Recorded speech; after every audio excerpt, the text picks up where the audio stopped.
அனைவருக்கும் வணக்கம். தமிழ் பாரம்பரிய குழுமத்தின் மாதாந்திர கூட்டத்துக்கு உங்கள் அனைவரையும் வரவேற்கிறேன். கடந்த பல மாதங்களாக, சொல்லப்போனால் ஒரு 4 வருடங்களுக்கு மேலாக தொடர்ந்து ஒவ்வொரு மாதமும் முதல் சனிக்கிழமை இதே இடத்தில் நாம் ஒரு நிகழ்ச்சியை நடத்தி கொண்டு வருகிறோம். மிகச் சமீபத்தில் தான், ஒரு சில நாட்களுக்கு முன்னால், சென்ற வாரம் தத்வாலோகா அரங்கில் ஒரு பேச்சு கச்சேரி என்று நாங்கள் சொல்லும் ஒன்றை ஏற்பாடு செய்திருந்தோம். இந்த முறை அது ஓவியத்தை பற்றியதானது. இது 2வது வருட நிகழ்வு, இப்பொழுதுதான் முடிந்திருக்கிறது. சென்ற ஆண்டிலிருந்து ஒப்பிட்டு இந்த ஆண்டில் பார்த்தால் ஒரு 6 தலைப்புகளில் ஓவியத்தை பற்றி, பாறை ஓவியத்திலிருந்து தொடங்கி, அதாவது வரலாற்றுக்கு முந்தைய காலத்து ப்ரீஹிஸ்டாரிக் பாறை ஓவியங்களிலிருந்து ஆரம்பித்து இந்தியா முழுமையுமாக என்ன மாதிரியான ஓவியங்கள் இருக்கின்றன என்பதை தொட்டு, அஜந்தா ஓவியங்கள் பற்றி பேசி, பல்லவ ஓவியங்கள், சித்தனவாசலில் உள்ள பாண்டிய ஓவியங்கள், அதன் பிறகு பிரகதீஸ்வரர் கோவிலில் இருக்கக்கூடிய சோழர் ஓவியங்கள், இறுதியாக மிக பரந்த காலத்தை அதை பற்றி பேசிய பேராசிரியர் பாலுசாமி சொன்னது போல கிட்டத்தட்ட 500 வருடங்களை தொட்டு செல்லும் விஜயநகர நாயக்கர் கால ஓவியங்களை பற்றி மொத்தமாக ஒரு 6 லெக்சர், 7 பேர் லெக்சர் கொடுத்தவங்க அதை நிறைவு செய்திருந்தோம். இந்த மாதாந்திர கூட்டங்கள் தொடர்கிறது. போன மாதாந்திர கூட்டத்துக்கும் இந்த மாதாந்திர கூட்டத்துக்கும் நடுவில் சிறப்பாக டிசம்பர் மாதம், ஒவ்வொரு டிசம்பரும் நாங்கள் செய்ய நினைக்கும் ஒரு செயல் இது. இதெல்லாம் ஞாபகம் வச்சுங்க. அடுத்த டிசம்பரில் இன்னொரு டாபிக், அது என்ன டாபிக் தான் முடிவு பண்ணணும், ஒரு பேச்சு கச்சேரி நடக்கும். இந்த மாதத்துக்கு இன்னொரு ஒரு அனௌன்ஸ்மெண்ட் இருக்கு, அதை முதல்ல சொல்லிடுறேன். இந்த மாதத்துடைய கடைசியில் 24, 25, 26, 27 ஜனவரி மாதம் 4வது வருடமாக ஒரு சைட் செமினார் அப்படிங்கிறத நம்ம செய்கிறோம்.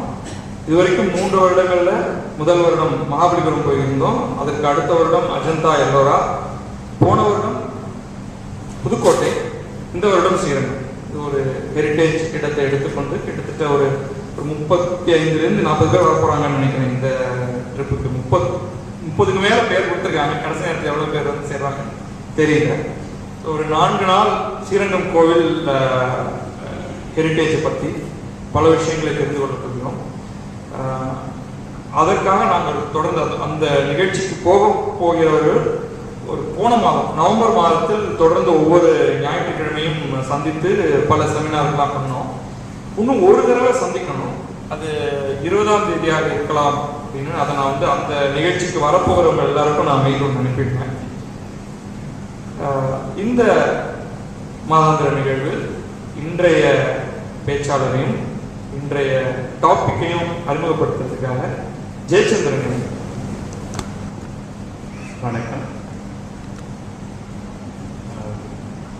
அனைவரும் ரகுராமன் அவர்கள்.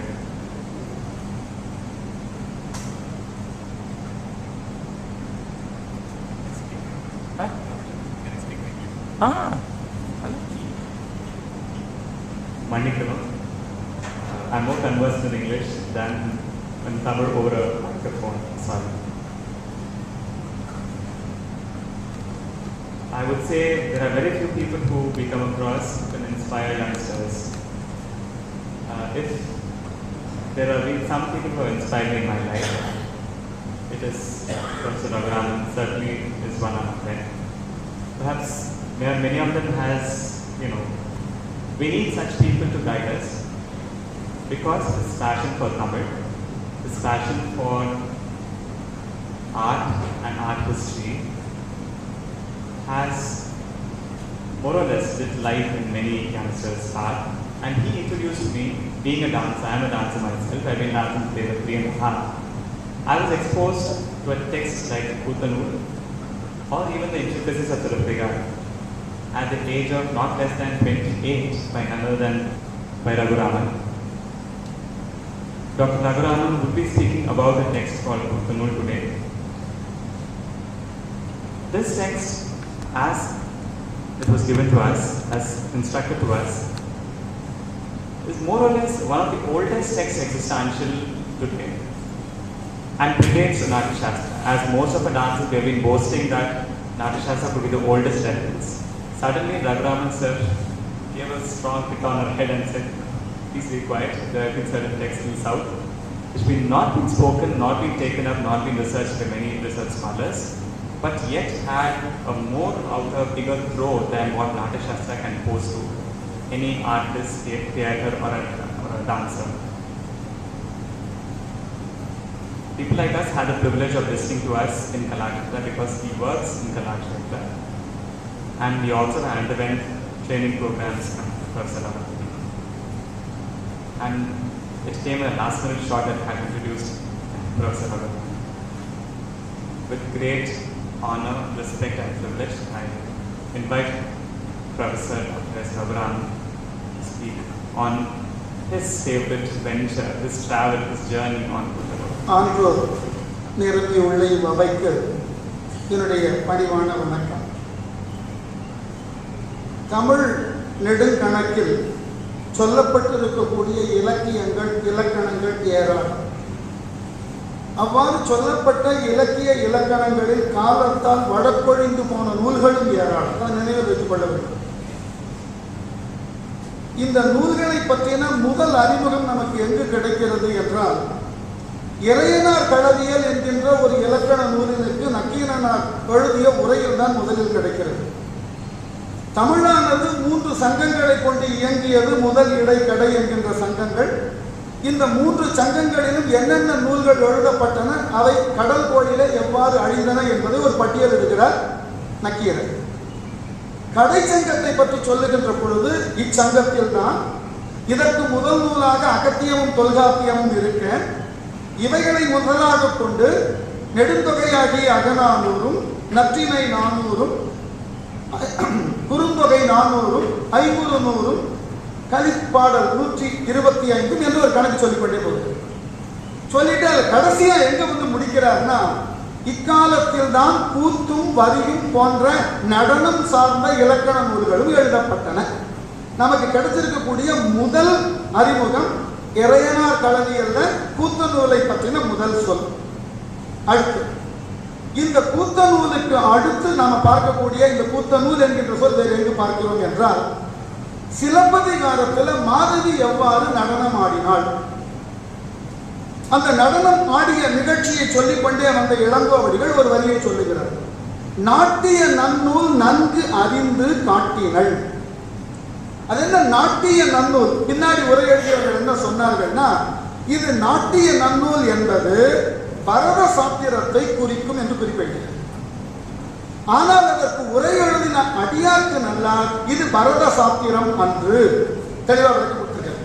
ஏன்னா சிலப்பதிகாரத்தினுடைய உவே சாமிநாதையர் பதிப்படுத்தி பார்த்தீர்கள் என்றால், அடியார்க்கு நல்லாரினுடைய வாழ்க்கை வரலாறு முதல்ல பதிப்பிச்சிருக்கார். அதற்கு பிறகுதான் சிலப்பதிகாரத்தினுடைய உரைத்தன்மையை சொல்லுவார்.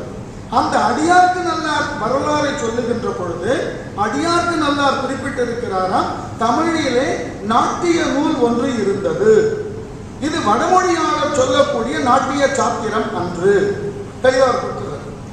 அப்ப இந்த நாட்டிய நூல் எது? மேலும் அடியார்க்கு நல்லார் 2 இடங்களில் தன்னுடைய உரையிலே இந்த கூத்த நூலை பற்றி விளக்கம் தருகிறார். கூலம் என்பன யாவை என்று கேட்கின்ற பொழுது நெல்லும் புல்லும் என்கின்ற நூற்பாவை காட்டி இதனை கூத்த நூலார் இவ்வாறு சொல்லுவார். அடியார்க்கு நல்லாருக்கு அடுத்து இந்த கூத்த நூலை பற்றின செய்தியை கொடுப்பவர் நச்சினார்க்கினியர்.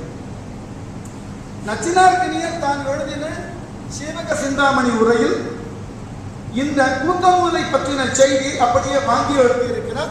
அது அடியார்க்கு நல்லாரின் உரைக்கு பின்னாடி நச்சினார்க்கினியர் வந்ததனால் வாங்கி எழுதியிருக்கிறார். இல்லை நச்சினார்க்கினியரும் அடியார்க்கு நல்லாரும் கால வேறுபாடுகள் அதிகமாக இல்லை என்றாலும் இருவருக்கும் அந்த கூத்த நூலை பற்றி தெரியும்.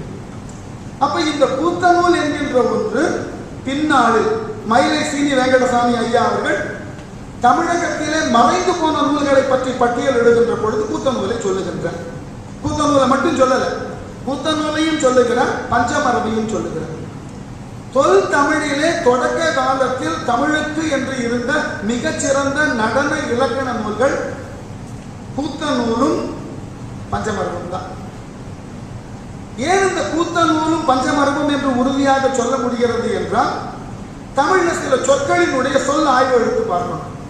கூத்து என்ற சொல் தமிழிலே இன்றைய வழக்கில் இருக்கக்கூடிய நடனம் என்கின்ற சொல்லை சொல்லுவதற்கு முன்பு இந்த நடனம் என்கின்ற சொல்லை அது தரக்கூடிய பொருளை விளக்குவதற்கு தமிழிலே தொன்மை காலத்தில் இருந்த சொற்கள் இரண்டு தான். ஒன்று ஆட்டம், மற்றொன்று கூத்து. ஆட்டமும் கூத்தும் தமிழரோடு தொடர்புடைய சொற்கள். நீங்க பார்க்கலாம், போர்க்களத்தில் ஆட்டம் என்ற சொல் பல இடங்கள்ல வரும். நூழில் ஆட்டு, பிள்ளை ஆட்டு. போர்க்களத்தில் இந்த வீரர்கள் தாங்கள் பெற்ற வெற்றிக்காக அந்த வெற்றியை கொண்டாடும் முகத்தான் கையில் இருக்கக்கூடிய வேலையும் வாளையும் கொண்டு ஆடுவார்கள். வேல் கொண்டு ஆடினால் அது நூழில் ஆட்டு, வாள் கொண்டு ஆடினால் ஒள்வாள் அமலை. தொல்காப்பியத்தில் என்ட்ரி இருக்கு. இந்த ரெண்டுத்தையும் செய்திருக்கிறார்கள். சரி, இந்த ஆட்டம் என்பது எது கருதி உருவாக்கப்படுகிறது என்றால், ஒருவர் பெற்றிருக்கக்கூடிய வெற்றி, அந்த வெற்றியை பிறருக்கு தொடர்பு படுத்துவதற்காக ஆடிய ஆட்டம். கூத்து என்பது கதை தழுவி ஏதாயிலும் ஒரு நிகழ்வு பற்றி கூடி ஆடுவது கூத்து.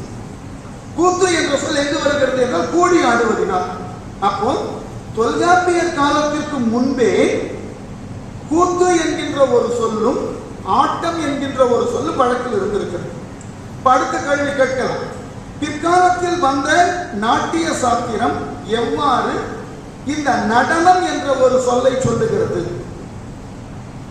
வடமொழி ஆராய்ச்சியாளர்கள் இருக்கக்கூடிய பல அறிஞர்கள் சொல்லுகிறார்கள், நடனம் என்கின்ற சொல் நட் என்கின்ற வடமொழி வேரிலிருந்து பிறந்தது இல்லை. கவனிக்கணும், பிறந்தது இல்லை. இது தமிழிலே நடை என்கின்ற சொல்லை அடிப்படையாக கொண்டு வந்திருக்க வேண்டும். இன்றைக்கும் ஒருவருடைய மொழி நடையை பற்றி ஆராய்ச்சி பண்ணுகின்ற பொழுது ஸ்டைலிஸ்டிக் அப்ரோச் இருக்கும். இன்றைக்கு அதுதான் நடையியலை ஆராய்ச்சி பண்ணி கொண்டு இருக்கிறோம். பாரதியினுடைய நடையியல் எவ்வாறு இருக்கிறது? ஆகவே நடை என்பதிலிருந்து நடனம் தோன்றி இருக்கிறது. ஆகவே இந்த சமூகத்தினுக்கு தொன்று தொட்டு நடனம் பற்றின இலக்கண நூல்களை வகுத்து கொடுத்திருக்கக்கூடிய பாரம்பரியத்தில் நமக்கு காலத்தால் தொன்மையாக இருக்கக்கூடிய நூல் எது என்றால் கூத்து. அதில் எந்த விதமான ஐயமும் இல்லை. சரி, இந்த கூத்து நூலை பற்றின இன்றைக்கு நடைமுறை சில சிக்கல்கள் இருக்கு. இந்த கூத்து நூலை பற்றின குறிப்புகள் பல சங்க இலக்கியங்களில் உரையாசிரியர்களால் குறிப்பிடப்பட்டிருந்தாலும் நமக்கு முழுமையுமா கிடைக்கல. எப்பொழுது அது கிடைத்தது என்றால் கவியோகியார் தான் முதல் இந்த நூலை பதிப்பிக்கிறது. இந்த கவியோகியார் பதிப்பிக்கின்ற பொழுது இந்த கூத்து நூல் 9 பகுதியாக உடையது 6 பகுதி தான் கிடைச்சது. மீதி 3 பகுதி அவர் காலத்திலேயே கிடைக்கல. கிடைத்திருக்கக்கூடிய 6 பகுதியை தமிழகத்தை சேர்ந்த இயலிசை நாடக மன்றமும் மைய அரசில் இருக்கக்கூடிய சங்கீத நாடக அகாடமியும் இணைந்துதான் வெளியிட்டிருக்கிறது. அவ்வாறு வெளியிட்ட பொழுது யாரெல்லாம் அதில் பங்கெடுத்துக் கொண்டார்கள்னா, எஸ்.டி. சுந்தரம், அழவள்ளியப்பா, பெரியசாமி தூர், மேவி வேணுகோபால பிள்ளை, இந்த 4 பேரும் சேர்ந்துதான் இந்த நூலை ஒரு முழுமையான நூலாக கருதி பதிப்பித்திருக்கிறார்கள். இது ஒரு ஏனென்றால் பிற்காலத்தில் ஒரு வழக்கு சொல்லப்பட்டு விட்டது. கவியோகியார் தானாக அமர்ந்து இந்த இலக்கணத்தை எழுதியிருக்கிறார். இது ஏன் எழுதியிருக்க முடியாதுன்றதுக்கு நான் விளக்கம் தருகிறேன். என்ன காரணம் என்றால், தமிழில் இலக்கணத்தை சொல்லுவதற்கு நூற்பா யாப்பு முறைன்னு ஒரு முறை உண்டு. எல்லா மொழிகளிலிருந்து வேறுபட்ட முறை தமிழ் மொழி. அதில் தொல்காப்பியரினுடைய நூற்பா யாப்பு முறை ஒரு தனி வரையறை. என்ன செய்வார் தொல்காப்பியர்? எடுத்துக்கொண்ட ஒரு கருத்தை ஒரு நூற்பால விளக்கிட்டு அடுத்த கருத்துக்கு அடுத்த நூற்பாக்கு தான் சொல்லுவார். 4-5 கருத்தை ஒரே நூற்பால சொல்லக்கூடிய வழக்கு தொல்காப்பியருக்கு கிடையாது. அது ஒரு வரியில சொல்லக்கூடிய கருத்து ஒரு வரியில் நூற்பாவா சொல்லிடுவார். இல்ல, அந்த 4-5 வரிகள் வர வேண்டும் என்றால் 4-5 வரிகள் ஒரு செய்தியை நூற்பாவை ஆக்கிட்டு அடுத்த செய்திக்கு வேற நூற்பாக்கு தான் போவார். இது அவருடைய முறை. எங்கேயும் குழப்ப மாட்டார். அதனால தொல்காப்பிய நூற்பா மிக பெருகி போனதுக்கு காரணம். ஆனா பின்னாடி வந்த நன்னூலார் என்ன செய்வார்? 12ஆம் நூற்றாண்டுல எடுத்துக்கொண்ட செய்தியை பல செய்திகள் ஒரே நூற்பால சொல்லிட்டு. அப்ப என்ன ஆகும்? கற்பவர்களுக்கு மயக்கம் ஏற்படும், குழப்பம் ஏற்படும். இந்த சிந்தனை தொல்காப்பியத்தில் இருந்தது. தெளிவுபடுத்தினார். ஒரு நூற்பால ஒரு செய்தி. அந்த நிலையில் கூத்தநூலும் சொல்லப்பட்டிருக்கிறது. கூத்தநூலில் இருக்கக்கூடிய நூற்பா போக்குகளை எல்லாம் பார்த்தால் ஒரு நூற்பால ஒரு செய்தி தான். அந்த ஒரு செய்தியை விளக்குவதற்கு 5 வரிகள் வேண்டுமா எடுத்துக்கிறார். இல்லை ஒரே வரியில சொல்ல முடியுமா? ஒரே வரியில சொல்லிட்டு இந்த குழப்பத்தை தவிர்ப்பதற்காக தொல்காப்பியர் வகுத்து கொடுத்த யாப்பு முறையை, நூற்பா யாப்பு முறையை அப்படியே அடி ஒற்றி இது எவ்வளவு பெரிய தவறான முன்னோடின்னு பாருங்க. ஜன்னல் என்கின்ற சொல் நமக்கு எப்பொழுது அறிமுகமானது என்றால் போர்த்துகீசியரால் அறிமுகமான ஒரு சொல். முதல்ல போர்த்துகீசியர் நம்ம மண்ணுக்கு எப்ப வந்திருக்கிறார்கள் என்றால் 15ஆம் நூற்றாண்டின் இறுதி பகுதி 1496. வாஸ்கோ ட காமா கள்ளிக்கோட்டையில் இருந்து இறங்குறார். இந்த ஜன்னல் என்கின்ற சொல் போர்த்துகீசியர்களால் வழங்கப்பட்ட சொல். அந்த சொல்லை இன்றைக்கு நாம் நடைமுறைப்படுத்தி விட்டோம் என்று சொன்னால், பின்னால் இந்த மொழியை ஆராய்ச்சி செய்கிறவன் தமிழர்களுக்கு அவர்கள் கட்டிடக்கலையில் காற்றும் ஒளியும் வருதற்குரிய உறுப்பாகிய ஜன்னலை 15ஆம் நூற்றாண்டிற்கு பிறகுதான் தெரிந்திருந்தார்கள் வரலாறு எழுதி. பெரிய தப்பாயிடும். இன்றைக்கு எழுத்தாளர்கள் அதை திருத்திக் கொள்ளணும். அதற்கு பதிலாக சிலப்பதிகாரம் சொல்லுகிறது, சங்க இலக்கியம் சொல்லுகிறது, சாளரம்ன்ற ஒரு சொல்லு, காலரம்னு ஒரு சொல்லு, வெண்டிலேட்டர் காலரம்னு சொல் பயன்படுத்தியிருக்காங்க. எழுநிலை மாடத்துல இவ்வாறு காவலர் வைத்து கட்டப்பட்டது இளங்கோவடிகள் காமிக்கிறார். அந்த 2 சொல்ல விட்டுட்டோம். இந்த அடிப்படையில் சொல் அடைவுகளை ஆராய்ச்சி செய்தால் கூத்தநூலில் கையாளப்பட்டிருக்கக்கூடிய சொற்கள்ல 90 விழுக்காட்டு சொற்கள் சங்கம் மருவிய சொற்கள். ஒண்ணு கூட இக்கால சொற்கள் கிடையாது. உதாரணம் உள்ளாளம், ஆழத்தி, நாளத்தி, சாய்ப்பு, கரணம் என்ற சொல்ல தமிழ் அழகா எழுதி காண்பித்தார். ஏன்னா கரணம் என்ற சொல்ல சங்க காலத்தில் பயன்படுத்தினவங்க 2 பேர். ஒருவர் தொல்காப்பியர், மற்றவர் புத்தநூலாசிரியர். பயன்படுத்துறது கற்பியலை எழுதுகின்ற பொழுது தொல்காப்பியர் கரணம்னா என்னன்னு கேட்டா, பொய்யும் வழுவும் புனைந்த காலை ஐயரை யாத்தன கரணம் என்ப. கரணம்னா முறை, ப்ரொசீஜர். அதுதான் பயன்படுத்துறது. அதே நோக்கத்தில் தான் கரணம் என்கின்ற சொல்லை புத்தநூலாசிரியர் பயன்படுத்துகிறார். அடவுகளை ஒருங்கிணைத்து சாய்ப்பு என்கின்ற ஒன்றை உருவாக்குவது கரணம் ஆகும் எழுது. ஆகவே இந்த சொல்லமைப்பை எடுத்து பார்த்தீர்கள் என்றால், இப்ப கூத்தநூலில் இருக்கக்கூடிய பெரும்பாலான சொற்களை இந்த மேடையில் சொல்றேன். இந்த சொற்களுக்கு தமிழிலே இன்றைய நவீன அகர முதலில் ஒரு சொல் கூட இடம்பெறுகிறது. இந்த சொற்களுக்கு பெரும்பாலான விளக்கங்களை கொடுக்கிறவர் யாருன்னா, தேவநேய பாவாணர் எழுதின சொல் பிறப்பியல் அகராதியில் தான் விளக்கம் கொடுத்திருக்காரு. வேற எங்கேயுமே கிடையாது. உலக தமிழ் ஆராய்ச்சி நிறுவனம் 24 வால்யூமா போட்டிருக்காரு. ஆகவே அவர் சொல் பிறப்பியல் அகராதின்னு எழுதியிருக்கார். அந்த அகராதியில் தான் கூத்தநூலில் சொல்லப்பட்டிருக்கக்கூடிய பெரும்பான்மையான சொற்களினுடைய தோற்றுவாயை தருகிறார். இடைப்பட்ட எந்த இலக்கண நூல் ஆசிரியர்களோ அல்லது அகராதிகளை தொகுத்தவர்களோ இந்த சொற்களை தங்கள் நூலிலே தொகுத்து சொல்லவில்லை. ஆகவே காலத்தினால் மிக பழமையானது இந்த கூத்தநூல், சந்தேகமே வேண்டாம். சரி, இந்த கூத்தநூலில் மற்றொரு சிக்கல் இருக்கு. இது நான் யோகியாரியினுடைய பையனை பார்த்து பேசின பொழுது கிடைத்த செய்தி. கிடைத்த 6 நூல், மொத்தம் 9 நூல், கிடைத்தது 6.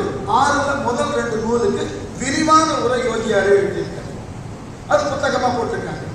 மீறி எஞ்சிய 4 நூலுக்கு விரிவா உரை எழுதி வைத்திருந்தார். அந்த உரையை வீட்டில் பணிக்கு இருந்த ஒரு பணிப்பெண் தெரியாமல் இங்கு எடுத்துக்கொண்டார். இது யோகியாரினுடைய மகனை கிட்ட பேசினார்.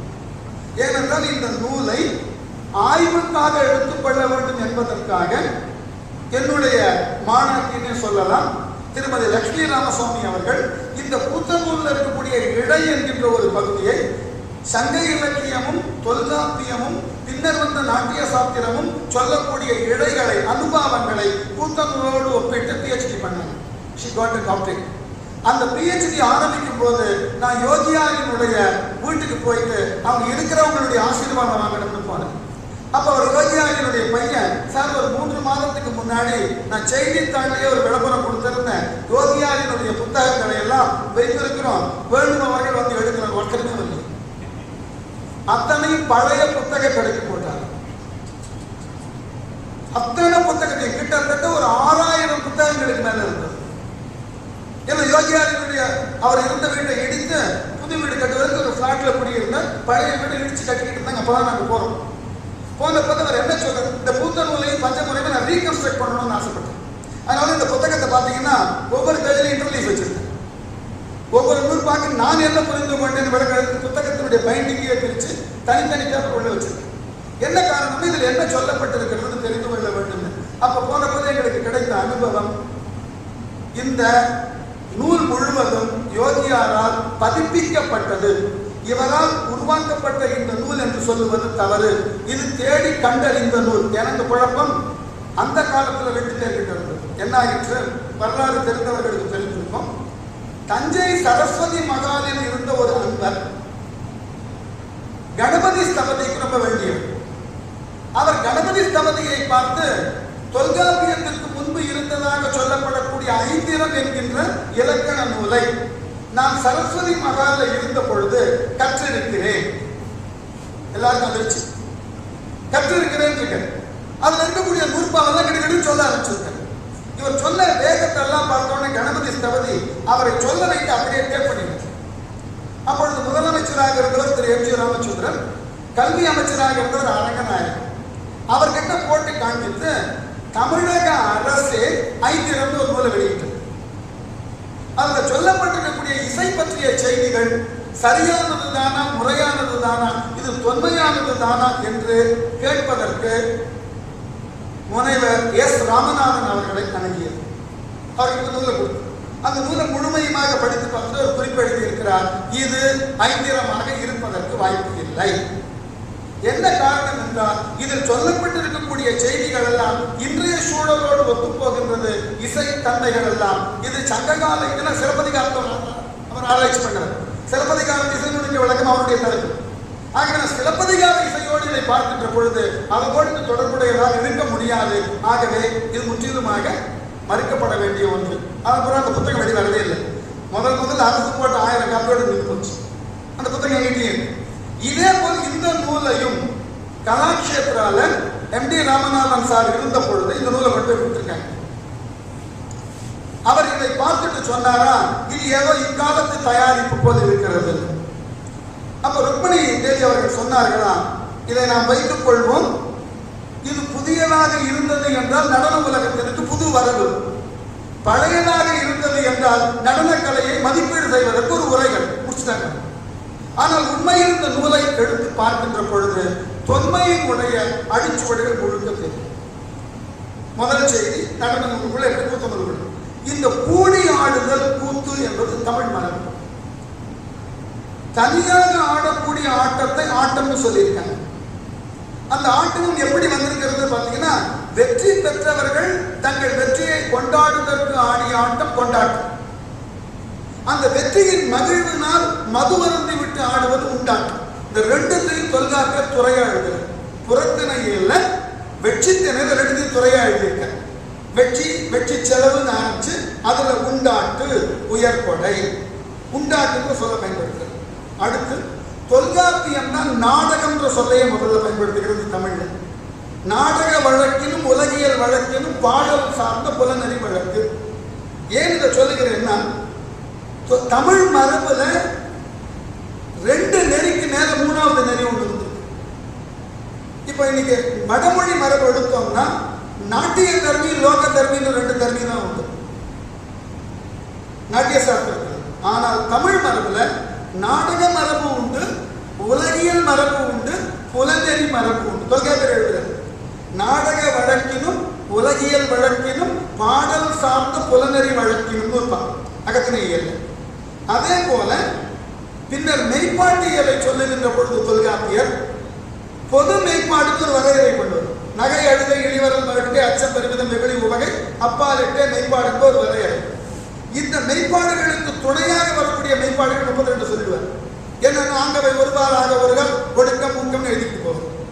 இதை 2த்தையும் முடித்ததற்கு பிறகு தொல்காப்பியர் ஒருவர் தான் சிங்காரம் என்று சொல்லக்கூடிய காதலுக்கு தனி மெய்ப்பாடு உண்டு வருகிறது. வேற யாருமே வருகிறது. நாட்டிய சாஸ்திரத்தில் இந்த மரபே கிடையாது. தொல்காப்பியத்தை எடுத்து பார்த்தீர்கள் என்றால் மெய்ப்பாட்டியல்ல சிங்காரத்திற்கு என்று தனி மெய்ப்பாடு வருகிறது.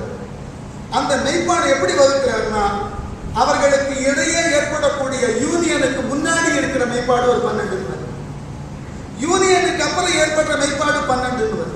இவர்கள் இருவரும் பொருந்திய இல்வாழ்க்கையை வாழ்கின்ற பொழுது ஏற்படக்கூடிய மெய்ப்பாடு தனியாக பட்டியல் முட்டுவையின் கழகல் முனிதனை இருத்தல் சொல்லிட்டு போகும். இந்த மரபு புத்தநூல் அப்படியே பார்க்க முடிகிறது. இந்த மெய்ப்பாட்டின சுவையியல் அப்படிதான் இருக்கிறது. சுவையியல் எடுத்து பார்த்தீங்கன்னா கூத்தனூர்ல தொல்காப்பியர் என்ன அடிப்படையில் சொல்லி இருக்கிறாரோ அதே அடிப்படையில் சுவை நெறியை சொல்லிக்கிட்டு போற கூத்தனூர் ஆசிரியர்.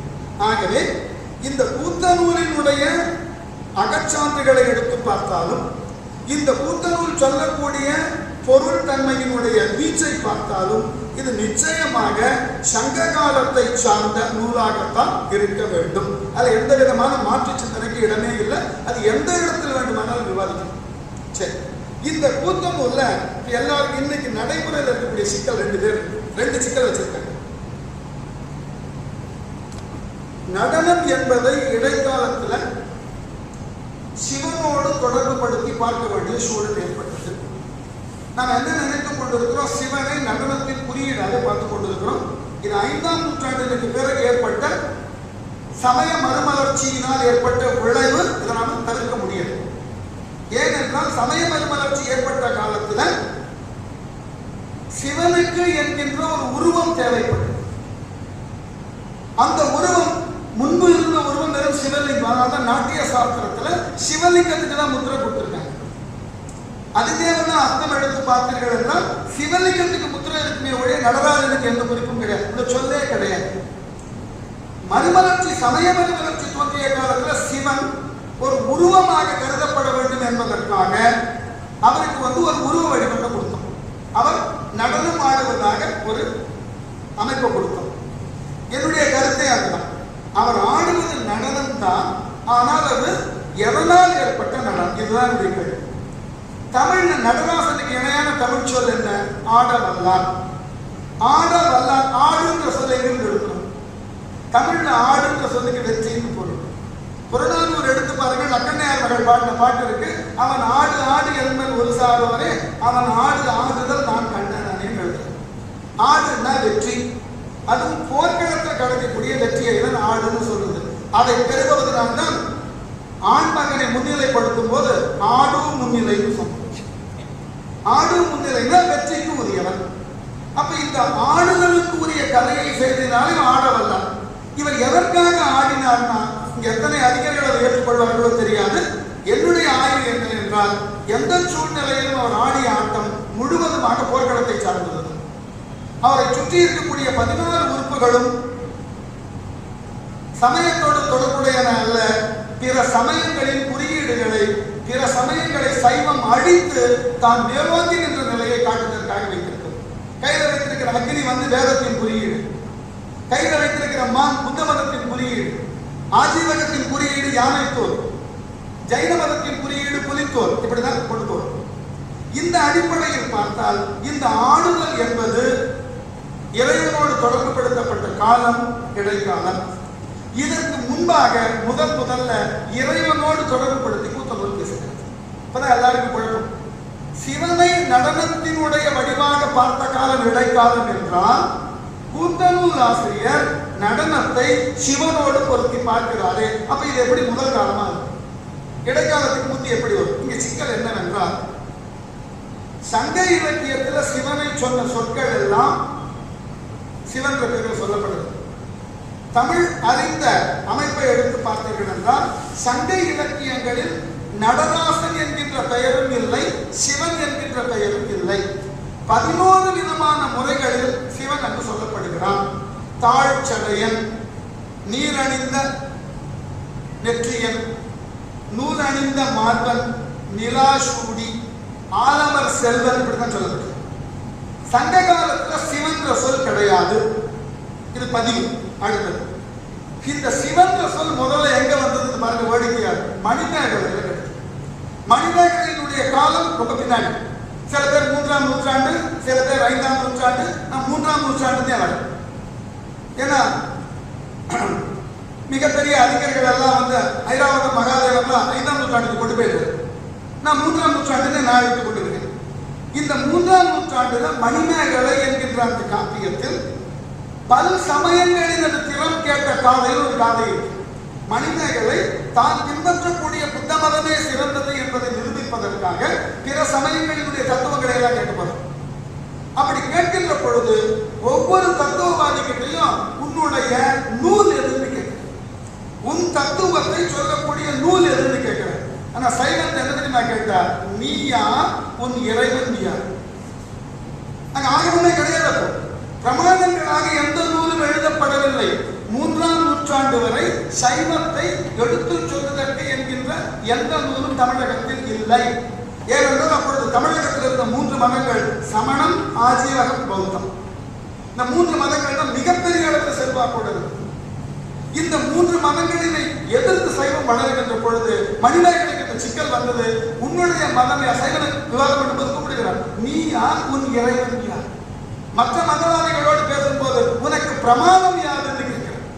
உன்னுடைய தத்துவத்தை சொல்லக்கூடிய நூல் அதை சொல்லு. மற்ற இடத்துல சைவத்திற்கு, ஆகவே சைவத்திற்கு அதுவரைக்கும் எந்த நூலுக்கு உருவாக்கப்படல. 5ஆம் நூற்றாண்டில் பக்தி இயக்கம் தோன்றிய காலத்தில் சைவத்தை தோத்திரமாக பார்ப்பதற்கு தேவாரம், திருவாசகங்கள் தோன்றின. சாத்திரமாக பார்ப்பதற்கு 16ஆம் நூற்றாண்டில் மேகண்ட தத்துவங்கள் தோன்றின. அது வரைக்கும் நூல் கிடையாது. ஆத்தன்டிக்கா எந்த புக்குமே சைவத்துக்கு எழுதப்பட்டது. அப்ப இந்த காலத்துல நடனத்தை எப்படி சிவன் வழி சேர்க்க முடியும்? அப்ப என்ன ஆயிற்று? கூத்தனூர்ல ஏன் சிவன் சொன்னாங்க? கூத்தனூர்ல சிவம் என்ற சொல்லுக்கு பொருளே என்னவென்றால் சக்தியை 2ஆ பிரிக்கிறார். நிலை சக்தி, இயங்கு சக்தி, அவ்வளவுதான். ஸ்டாட்டிக்கா ஒண்ணு இருக்கணும், டைனமிக்கா ஒண்ணு. அதனால என்ன பண்றாரு, இந்த பெண்பால சிவைன்னு சொல்றாரு. சிவன், சிவை. சிவைங்கிற சொல் தமிழ் மரபுக்கே புதிய சொல். இதுவரை யாருமே பயன்படுத்துறதே கிடையாது. புத்தனூர் ஆசிரியரை தவிர வேற யாருமே பயன்படுத்துறது கிடையாது. சிவன் என்பவன் நிறைத்த சக்தி, சக்தி என்பவள் இயக்கும் சக்தி. ஆகவே சிவனை இயக்குபவள் சிவை. இப்படிதான் பிரிச்சது. அதாவது ஒரு நடனம் நிகழ்த்தப்பட வேண்டும் என்றால் அந்த நடனம் பற்றின செய்திகளை மனத்துக்குள்ள கன்சீவ் பண்ணிக்கணும். அப்புறம் அதை எக்ஸ்பிரஸ் கன்சீவ் பண்ணுதல் நிலைத்த சக்தி, அதை வெளியிடுதல் இயங்கு சக்தி. இப்படிதான் பிரிச்சிருக்க. அடுத்த சிக்கல், இந்த சிவனின் சக்தி முதல்ல எங்க நடனம் ஆடினார்கள் சொல்லி கொடுத்தது. இந்த முதல் நூற்பாவே அப்படித்தான் ஆரம்பிக்கிறது. அதாவது மகேந்திர மலையில் துவங்கியதுன்னு ஆரம்பிக்கிறது. இன்றைக்கு வரலாற்று அறிஞர்கள் பெரும்பாலானவருக்கு தெரியும் மகேந்திர மலை எதுன்னு தெரியாது. கம்பராமாயணத்திலும் ராமாயணத்திலும் மகேந்திர மலை பேசப்படுகிறது. இலங்கையை நோக்கி அனுமன் தாவினது மகேந்திர மலையிலிருந்து தாவினதாக கம்பனும் பேசுகிறார், மற்ற ராமாயண காதைகளும் பேசுகிறது. அந்த மகேந்திர மலை எது? கூத்தனூரை பொறுத்த மட்டில் புதிய மலையினது கிளை மலையாக இருந்தது மகேந்திரன் என்கின்றார். அவரை பொறுத்தவரைக்கும் தெளிவு. ஏனென்றால் தமிழ் நூலாகிய முதல் நூல் அகத்தியம், அதை போன்று பின்பற்றிய தொல்காப்பியம், அதை பின்பற்றி வந்த மற்றைய நடன இலக்கண நூல்கள் எல்லாம் அந்த இடத்தை மையமாக வைத்து தான் எழுந்தன. ஆகவே இந்த சிவனோ சிவையோ என்பது எல்லாம் இறைவனை குறிக்கக்கூடிய சொற்கள் அல்ல. அவை ஒரு கருத்து விளக்கத்திற்காக கருத்தை உள்வாங்குதல் சிவம், அதை வெளியிடுதல் சிவை என்கின்ற பொருளில் தான் கையாண்டிருக்கிறார். வழிபடுதற்குரிய சிவனோ சக்தியோ அங்கு சொல்லப்படல. அடுத்தது மற்றொரு சிறப்பு, மொழியில கையாளப்படக்கூடிய அத்தனை எழுத்துகளுக்கும் ஆற்றல் ஒன்று விளங்குகின்றது. அகரம் என்பது என்ன சக்தி, இகரம் என்பது என்ன சக்தி? அதாவது அவரவர் உள் உணர்விலே ஏற்படக்கூடிய சக்தி. ஒரு செய்தியை கருத்து புலத்திலிருந்து காட்சி புலனாக மாற்ற வேண்டும் தான் என்னென்ன செய்ய வேண்டும் பட்டியல் கொடுக்கிறார். அதுதான் எல்லா எழுத்தும் கருத்து புலமா இருக்கிறது உன்னுடைய அறிவோட நிற்கும்.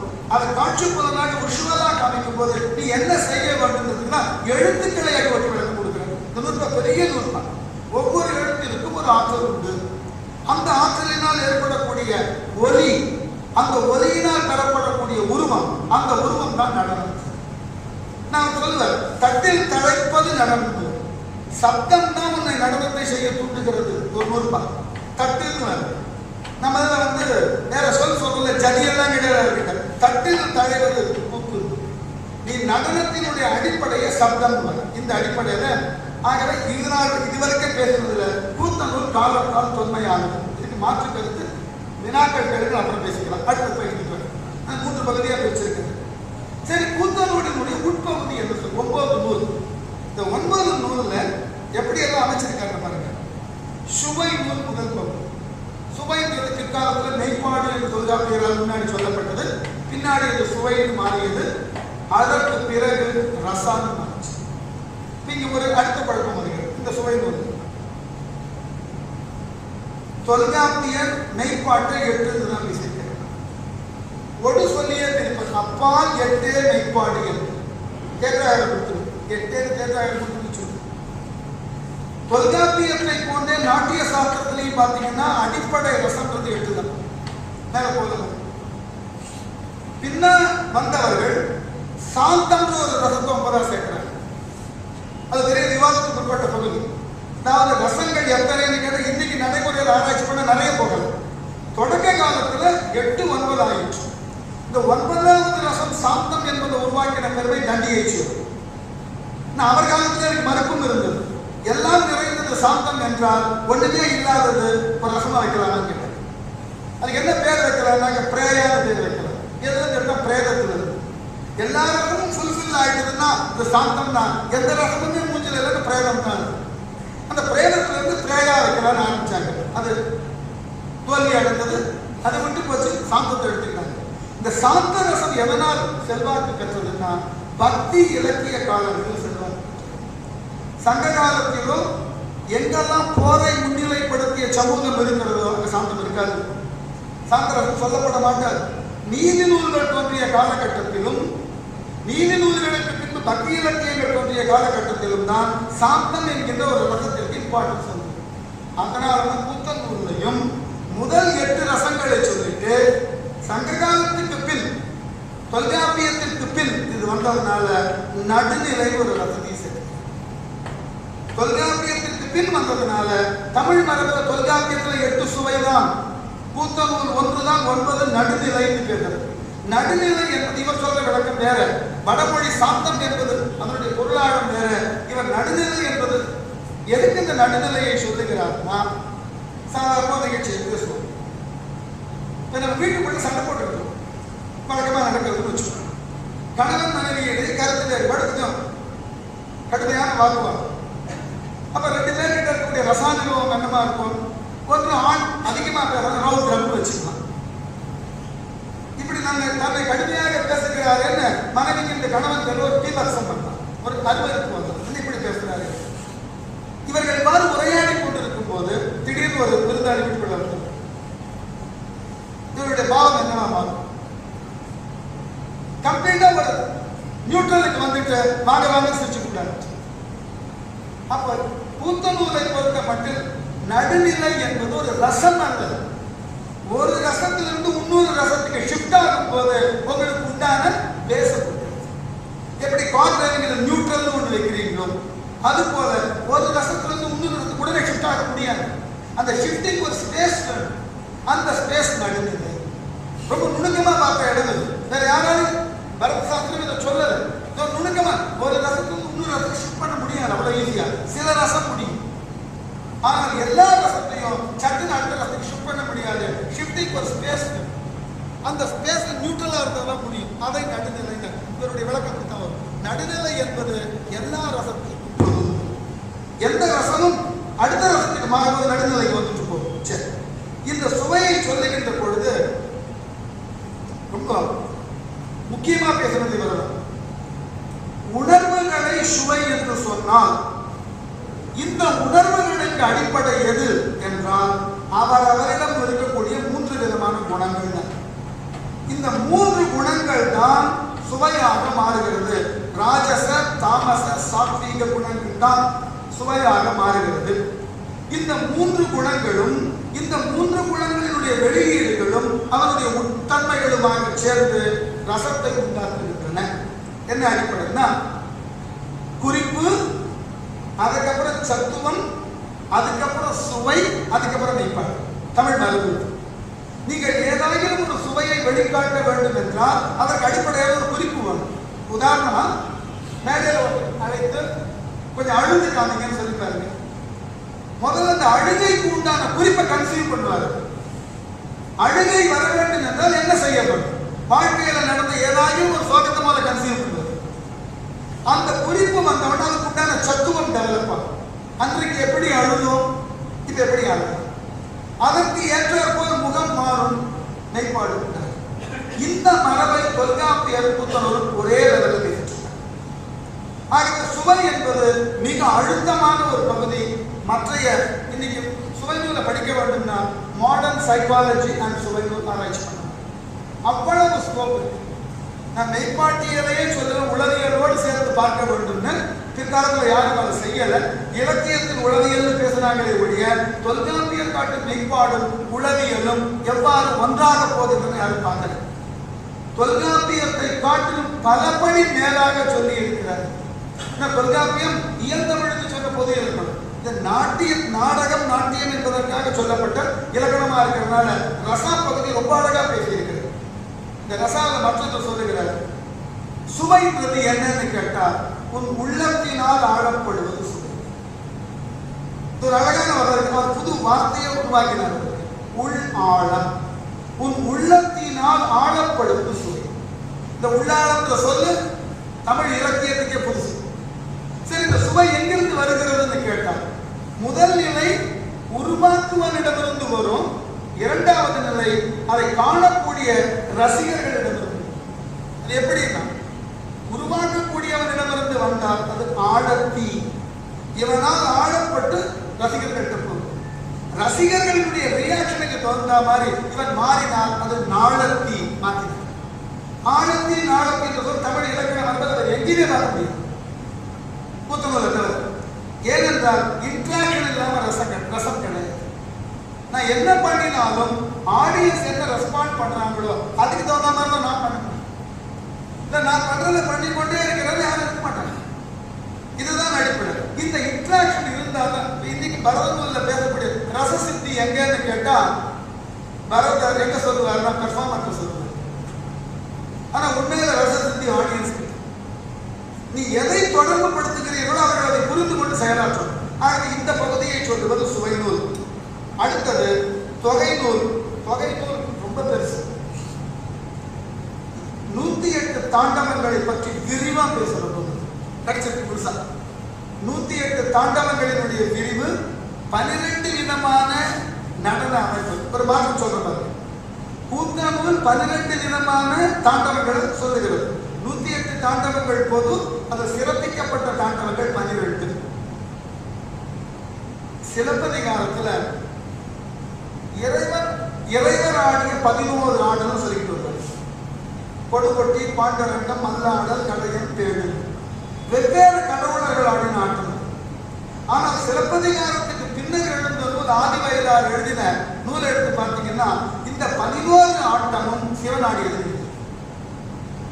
ஆதிவயலார் எழுதின நூல் எடுத்து பார்த்தீங்கன்னா இந்த 11 ஆட்டமும் சிவன். ஏன்னா ஆதிவயலார் அதீத சிவபக்தர். ஆகவே இந்த நடன நிகழ்ச்சியை சிவம்னு மாற்றினார். அதே காலகட்டத்தில் தோன்றின மற்றொரு நூல் ஆதிவயலார் எழுதின நூல் பரத சேனாபதி. அதே காலத்தில் எழுதின மற்றொரு நூல் கல்லாடம். கல்லாடத்திலையும் பாருங்க அத்தனை தாண்டமும் சிவனே ஆடினது. கிட்டத்தட்ட அவர் 64 தாண்டவத்தை குறிப்பிட்டார். இந்த 64 தாண்டமும் சிவன் ஆடினதாக கல்லாடம் எழுதுது. ஆனால் உண்மை அது அல்ல. தேவை கருதி, சூழல் கருதி, சமூகத்தினுடைய கருத்து வெளிப்பாட்டிற்கு ஆடின கூத்துகள் இது. இந்த கூத்தநூல் ஆசிரியர் தெளிவா பேசுகிறார். இந்த 108 தாண்டவங்கள் அதில் சிறப்பிக்கப்படக்கூடியவை 12. இந்த 12 விளக்குவது எதுனா தொகைநூல். இதிலிருந்து 12 விதமான நாட்டிய முறைகள் வந்தது. இன்னைக்கு இருக்கிற நாட்டிய முறைகள் இவர்களுடைய மூல அடிப்படை எதுனா இன்னைக்கு நாட்டிய முறைகள் நமக்கு தெரிகிறது. இப்ப நாம இன்னைக்கு ஆடக்கூடிய நாட்டியத்துக்கு என்ன சொல்லிக் கொண்டிருக்கிறோம்? மார்க்கம். இந்த மார்க்கம் என்கின்ற நாட்டியம் வேத்தியல். வேத்தியலுக்கு தனி இலக்கணம் இருக்குன்னு எழுதியிருக்க. வேந்தன் சபையில் வேத்தியல் தான் எலிட் பீப்புளுக்கு பின்னாடி ஆடுறாங்க. இந்த நடனத்திற்கு என்ன இலக்கணம்னு வகை பண்றார். அதற்கு பிறகு பொதுவியல் என்று சொல்லக்கூடிய பொதுமக்களிடையே ஆடக்கூடிய ஆட்டம் என்ன வகை இலக்கணம், தனி இலக்கணமே எழுதியிருக்கு. இது வெறும் சொல்லாமல் சொல்லல, இலக்கணம் சொல்றாரு. அடுத்து வரின்ற ஒரு புது பகுதியை எழுதுறது. இது கூத்தநூலுக்கு அப்புறம் நமக்கு கிடைச்சிருக்கிற அடுத்த என்று சிலப்பதிகாரம். வரி என்பது முழுக்க முழுக்க கிராமிய கலையை சொன்னது. இதற்கு இவர் கொடுக்கக்கூடிய விளக்கம் ஏராளம். கூத்தநூல் ஆசிரியர் ஏனென்றால் தமிழ் மரபு என்ன நம்புகிறது என்றால் கிராமிய கலையில் இருந்துதான் மார்க்கம் என்கின்ற கலை உருவாக்கப்பட்டிருக்கிறது. நேர் எதிர் நாட்டிய சாஸ்திரம். நாட்டிய சாஸ்திரம் என்ன சொல்லுகிறது? மார்க்கத்திலிருந்து தான் தேசி உருவாகிறது சொல்லுகிறது. ஆனால் தமிழ் மரபு சொல்லுகிறது தேசியில் இருந்து தான் மார்க்கம் உருவாகிறது. உண்மை அதுதான். அதாவது ஒரு நமக்கு கண்ணுக்கு முன்னாடி இன்னைக்கு ஒரு கூழாங்கல்ல பார்க்கணும், செய்க பெப்பிள்னாங்க, பெப்பிளாக தோன்றாது. கரடுமுரடான கல்லா இருந்ததுதான் பன்னெடுங்காலம் அது முட்டி மோதி அதன் மீது பல நீர்ப்பரப்புகள் படிந்து படிந்து படிந்து அவர் ஒரு அழகான கூழாங்கல்லாம் மாற்றுகிறது. இன்றைய மார்க்கம் என்பது அது போல பல வரிகளினுடைய சேர்க்கை. இந்த வரியை புத்தகங்களுக்கு அப்புறம் விரிவா பேசினவர் யாருன்னா சிலப்பதிகாரம். சிலப்பதிகாரத்தில் பார்த்தீங்கன்னா வரின்ற பேர உள்பகுதியே இருக்கும். காணல் வரி இருக்கு, வேட்டுவ வரி இருக்கு, குற்றப்பிறவை இருக்கு, ஆட்சியர் பிறவை இருக்கு. இவை அனைத்தும் கிராமிய கலைகளே, ஒன்று கூட கிளாசிக்கல் கிடையாது. ஏன்னா அது இருக்கக்கூடிய ஒப்பனை நோக்கம்னு சொல்லிட்டு வருவார் வேட்டுவ வரி. இன்றைக்கு கூத்துப்பட்டறையிலும் தெருக்கூத்திலும் எவ்வாறு ஒப்பனை செய்து கொள்ளுகிறார்களோ அதே முறையை வேட்டுவ வரியில இழக்க வேண்டியது. அங்க என்ன கிடைக்குதோ அதை எடுத்து அந்த சாதனைக்கு பிடிச்சி விடுறாங்க. ஏன்னா காளிக்கு ஒரு பாம்பு கட்டுவாங்களா, ஒரு கயிறு இருந்ததுதான் அந்த கயிறு எடுத்து கட்டுகிறார்கள். அப்படியே இன்றைக்கு தெருக்கூத்து கலைஞர்கள் எவ்வாறு தங்களை ஒப்பனை செய்து கொள்ளுகிறார்களோ அந்த முறை அப்படியே இந்த சிலப்பதிகாரத்திற்கு இந்த கருத்து வந்ததற்கு இளங்கோவடிகளுக்கு மூலமும் கூத்தம். வரி கூத்து என்கின்ற பகுதியை மிக விரிவாக பேசுகிறேன். நிலம் சார் கூத்துகள் எவ்வாறு, ஏனென்றால் ஒரு விவாதம் வரும், ஏன் நிலம் சார் கூத்துன்னு பேசும். பண்டைய தமிழர்கள் ஒவ்வொரு நிலப்பகுதிக்கும் தனித்த பண்ணையும் பறையையும் கூத்தையும் வைத்திருந்தார்கள்.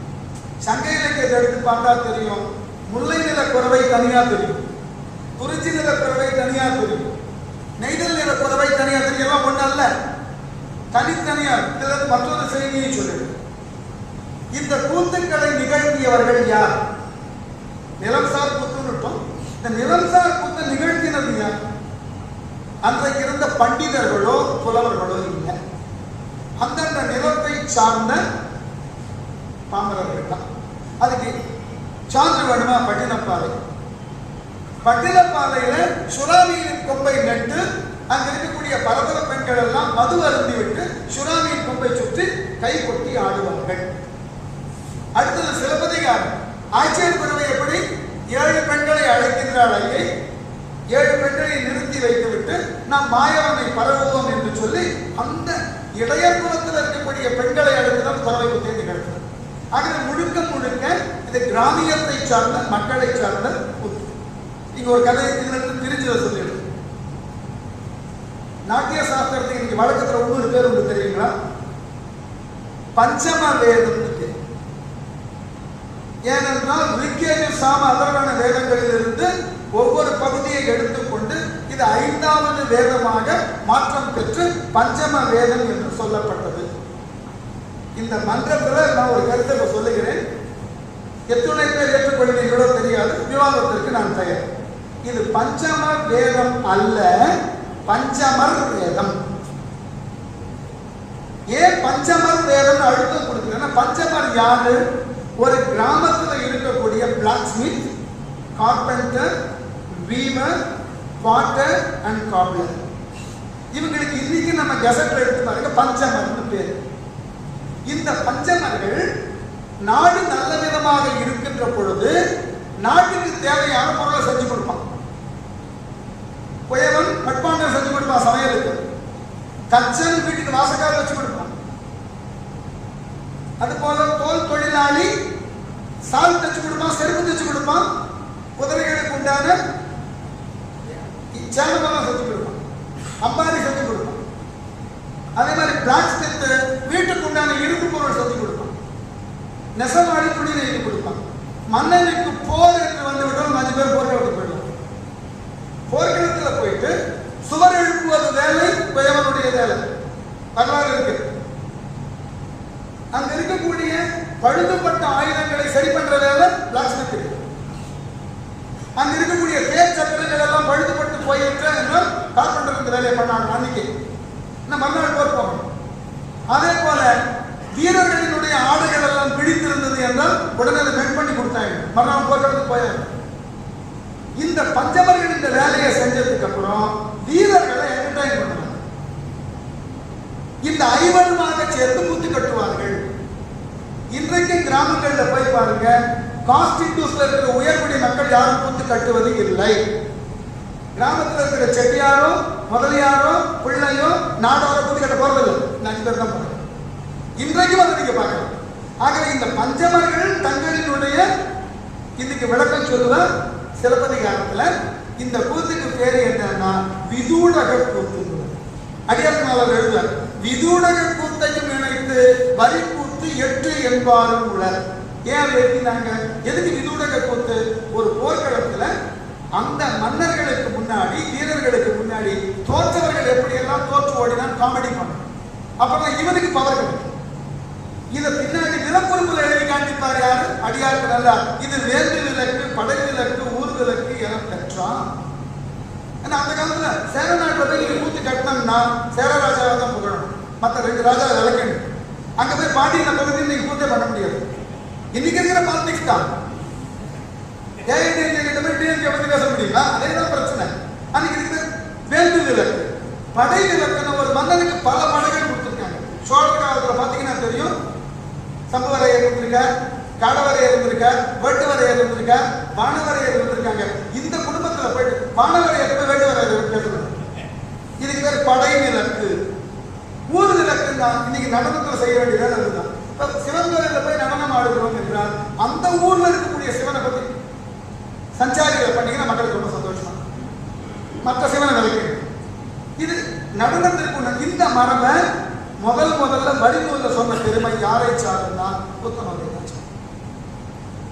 ரொம்ப அழகா பிரிக்கிறாங்க. ஏன் இந்த வரியை சொல்ல வேண்டும்? இப்போ உதாரணம், ஒரு கபாலி கோவில போய் நீங்க ஒரு நாட்டிய நிகழ்ச்சி நடத்துறீங்க, சிவனபத்திர சஞ்சாரி, அந்த ஸ்தல புராணத்தை ஒட்டின சஞ்சாரியை பண்ணி பாருங்க, மக்கள் எல்லாரும் உங்களை அப்ரிஷியேட் பண்ணுவாங்க.